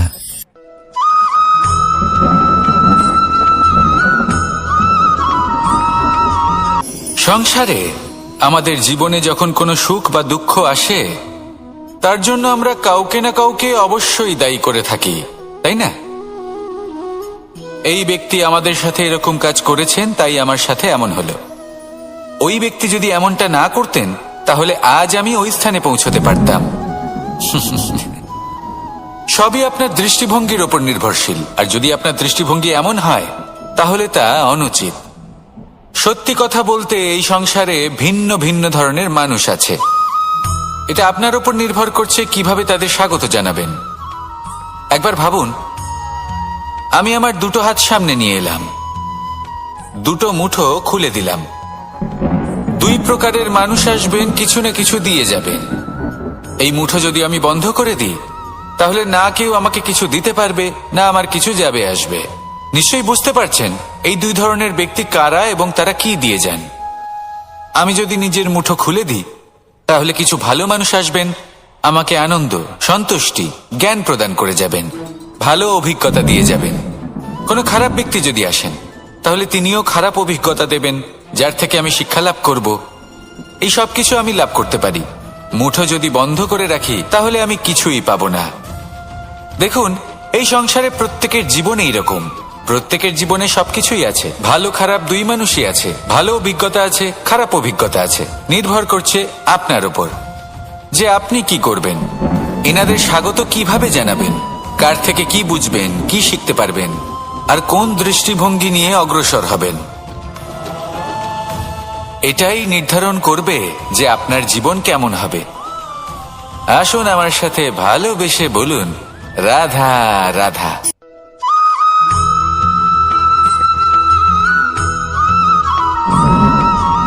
আমরা যখনই কোনো যাত্রায় যাব বলে মনে করি তখনই আমরা প্রস্তুত থাকি আসন্ন বিপদের জন্য বা সংকটের জন্য। যেমন যদি আমাদের মনে হয় যে আজকের পরিবেশ খুব ঠান্ডা হবে তাহলে আমরা গরম বস্ত্র ধারণ করি বা সেটাকে সাথে নিয়ে যাই। যদি মনে হয় যে বৃষ্টি হতে পারে বা বৃষ্টি হয়ে চলেছে, আমরা দেখছি তাহলে আমরা একটা ছাতা সাথে নিয়ে নিই। আমরা প্রস্তুত থাকতে চাই এবং এটাই উচিত, এবং সেই কারণেই আমরা যাত্রায় সাফল্য লাভ করি। কিন্তু যদি আমরা কথা বলি জীবনযাত্রা নিয়ে, যা কিনা সব থেকে বেশি গুরুত্বপূর্ণ, তাহলে তার জন্য আমরা পূর্ণরূপে প্রস্তুত থাকি না। আশেপাশের মানুষ, এই সমাজ, আমাদের সাথী, আমাদের মিত্ররা যে কোনো মুহূর্তে বদলে যেতে পারেন। সেই জন্য আমরা নিজেদেরকে কখনো সাবধান করি না, কখনোই নিজেদের প্রস্তুত করি না। আমাদের এটা কখনোই মনে হয় না যে এরকম হতে পারে, আর সেই কারণেই শেষে গিয়ে আমরা অত্যন্ত দুঃখ পাই। একটা অমূল্য শিক্ষা আছে যেটা আমাদের লাভ করা উচিত। সতর্ক থাকা উচিত। এই জীবনযাত্রার জন্য শুধুমাত্র এই পরিবেশের বিষয়ে তথ্য সংগ্রহ করা বা তাকে অনুমান করা এটুকু হলেই চলবে না। আমাদের আশেপাশের মানুষজনকে দেখতে হবে, তাদের স্বভাব পরিস্থিতির ওপর নজর রাখতে হবে। যখন তারা রং পাল্টাচ্ছেন নজর রাখতে হবে, তা অত্যন্ত আবশ্যক। পরিবর্তন আপনার জীবনে অবশ্যম্ভাবী। সঠিকভাবে তার সম্মুখীন হন। আসুন আমার সাথে ভালোবেসে বলুন, রাধা রাধা।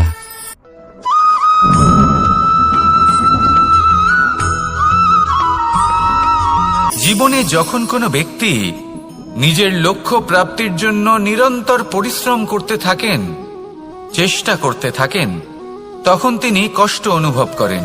কখনো শারীরিক কষ্ট, কখনো মানসিক কষ্ট। এবার উনি এটা ভাবতে থাকেন যে আমি কি উচিত করছি নাকি অনুচিত করছি। কারণ অন্যদিকে এমন একজন ব্যক্তিও আছেন যিনি একদমই পরিশ্রম চেষ্টা করছেন না। তিনি মদিরা পান করেন, বিলাসিতায় জীবন কাটান, অলস প্রকৃতির হয়ে ওঠেন, নিদ্রাতে বিলীন হয়ে থাকেন আর ভাবেন যে তিনি সুখ লাভ করছেন। কিন্তু এরকম কেন হয়? কারণ যখন আমরা সৎ পথে থাকি, উচিত পথে চলি, লক্ষ্য প্রাপ্ত করার জন্য চেষ্টা করতে থাকি, তখন আমাদের ভেতরে থাকা নেতিবাচক শক্তি এবং পাপ এই দেহকে ত্যাগ করে দেয়।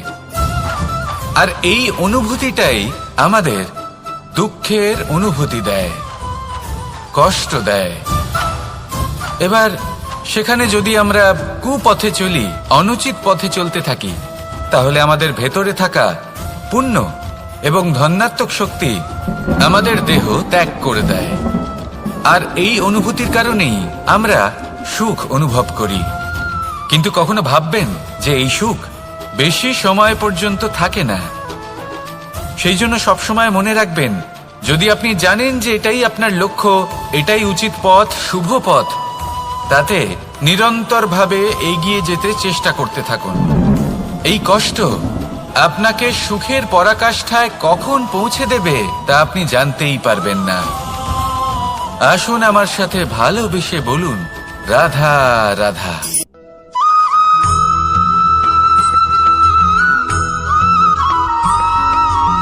প্রতিনিধি ওই বৃক্ষের পাতাকেই মনে করা হতো, সব প্রশংসা ওই পাতাকেই করা হতো। যেখানে চোখের আড়ালে থাকা সেই জল মাটির নিচে থেকে নিঃস্বার্থভাবে নিজের কাজ করে যেত, সেই বৃক্ষকে শক্তি প্রদান করত। কয়েকদিন পরে সেই পাতার অহংকার হতে শুরু করল।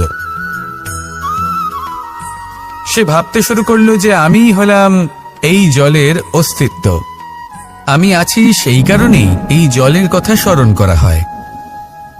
আর কিছুদিন পরে সেই বৃক্ষ সেই জল শোষণ করা বন্ধ করে দিল, এবং সর্বপ্রথম মৃত্যু হলো সেই পাতার। সেই পাতা যা আকাশকে স্পর্শ করছিল তা ঝরে মাটিতে পড়ে গেল। আর প্রত্যেক ব্যক্তি তার ওপর দিয়ে হেঁটে চলে যেত, তাকে দেখে আর কেউ প্রশংসা করত না। সেই জন্য জীবনে কখনো অহংকার করবেন না।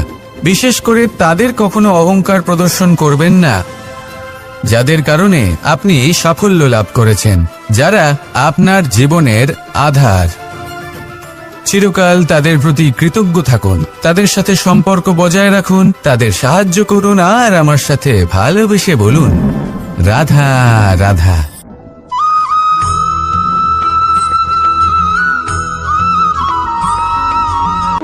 যখন আমরা হাঁটতে থাকি আর আমাদের পায়ে কাঁটা বিঁধে যায়, তখন মুখ দিয়ে আহ বেরিয়ে আসে, কান্না চলে আসে, আর অনেক সময় অভিশাপও বেরিয়ে আসে। কিন্তু আমরা কি কখনো এটা এইভাবে দেখেছি, এইভাবে ভেবেছি যে আমরা যে পথে চলেছি সেই পথে কাঁটা বিঁধেছে, নাকি আমরা সেই পথ নির্বাচন করেছি যাতে শুধুই কাঁটা রয়েছে? নাকি আমরা এভাবে ভেবে দেখেছি যে এই কাঁটা আমাদের কষ্ট দিতে এসেছে, নাকি এটা আমরাই বিছিয়ে রেখেছিলাম? সাবধান থাকা উচিত ছিল, কারণ কাঁটা বিঁধলে যন্ত্রণা হবে, চিৎকার করে ফেলতে পারি, মুখ থেকে অভিশাপও বেরিয়ে আসতে পারে। কিন্তু এই অভিশাপ শুধুমাত্র আমাদের তরফ থেকে অভিশাপ হয়, সামনের ব্যক্তিটির ওপরও নির্ভর করে। এবার সেই ব্যক্তি যদি এমন হয় যে ফুল আর কাঁটা এই দুই সমানভাবে গ্রহণ করতে পারে, তার কাছে অভিশাপও বরদানে পরিণত হয়। শেষ পর্যন্ত ব্যাপারটা দাঁড়ায় ভাবনা, চিন্তা, দৃষ্টিভঙ্গির ওপর। কারণ আপনার এই ভাবনাই সত্যি হয়ে সামনে আসে। সেই জন্য এই ভাবনা, চিন্তা, মানসিকতাকে গুরুত্ব সহকারে দেখবেন। এই বিবেচনা নিয়ে বিবেচনা করতে শিখুন। আমার কথার অর্থ হলো যে জীবনে যখন এরকম কিছু একটা ঘটবে তখন ভেবে দেখুন যে এরকম কেন হলো। আপনি কি এমন কোনো কর্ম করেছিলেন যার কর্মফল এটা? এমন কোনো কাজ যা অনুচিত ছিল, অসত্য ছিল, যা অভদ্রতার কারণ ছিল? ভেবে দেখা প্রয়োজন। দেখুন, ইচ্ছে হলো আপনার যে আপনি কি করতে চান, ভাবনা আপনার, সত্য আপনার, জীবন আপনার, সিদ্ধান্ত আপনার। আসুন আর আমার সাথে ভালোবেসে বলুন, রাধা রাধা।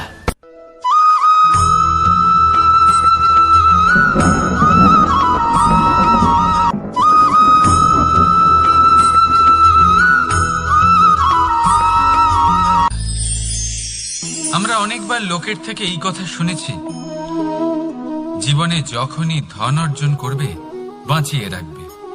কি হয়, কঠিন পরিস্থিতিতে আপনার খারাপ সময় তা আপনার কাজে আসে। কিন্তু এই কথা কি 100% সত্যি? ভাবুন, এই সমস্ত ধন যে আপনি অর্জন করেছেন তা কি আপনাকে সুস্বাস্থ্য দিতে পারবে? এই সমস্ত ধন কি আপনাকে সুখ এনে দিতে পারবে? পারবে না, তাই না? চলুন আমি আপনাকে একটা কথা বলি। পরমেশ্বর, ঈশ্বর, যদি এই ঈশ্বরের ওপর আপনি বিশ্বাস রাখেন, সর্বদাই ভালো কাজ করেন, সবার মধ্যে প্রেম ছড়িয়ে দেন, আর সবার জন্য শুধু ও শুধুমাত্র শুভকামনা করেন, তাহলে আপনার সাথে কখনো কোনো খারাপ হতে পারে না। তাই সময় বদলান, সময় বদলানোর উপকরণ নয়। আর ভালোবেসে বলুন, রাধা রাধা।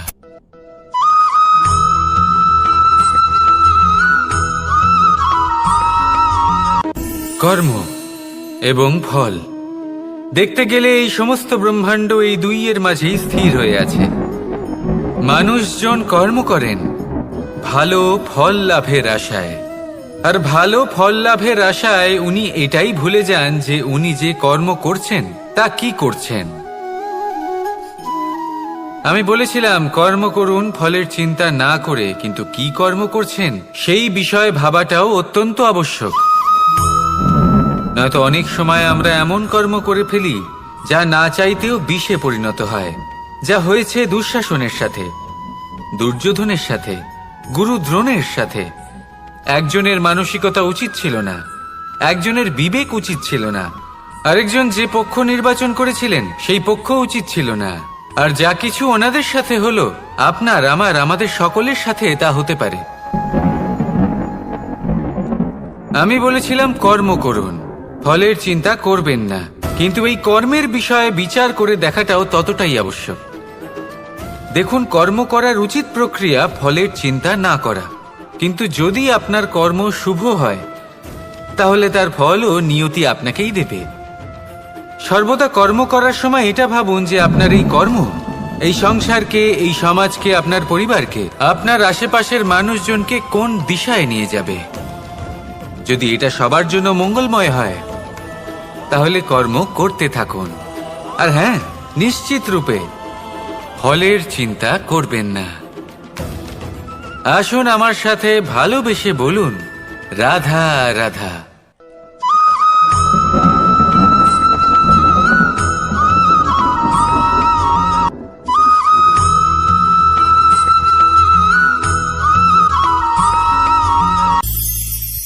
ভবিষ্যৎ।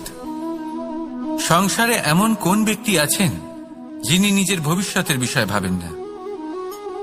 যে কেউ ভাবেন আমার ভবিষ্যৎ কিছু এরকম হবে, আমি ভবিষ্যতে এরকম কিছু একটা করব, এই সুবিধা থাকবে, এই আনন্দ পাবো, ইত্যাদি ইত্যাদি। কিন্তু সত্যি বলি, ভবিষ্যতের থেকে বড় ভণ্ড আর কেউ নেই। ভবিষ্যৎ আপনাকে ছেড়ে চলে যাবে, আপনি জানতেও পারবেন না। ভবিষ্যৎ আপনার থেকে আপনার বর্তমান কেড়ে নেবে। অনেক সময় আমরা ভবিষ্যতের বিষয় ভাবতে থাকি, দুশ্চিন্তা করতে থাকি, ভবিষ্যৎ দিয়ে নিজেকে এতটাই ঘিরে ফেলি যে বর্তমান কি তা ভুলেই যাই, তার বোধই আমাদের থাকে না। ভাবুন ভবিষ্যৎ কি? ভবিষ্যৎ হলো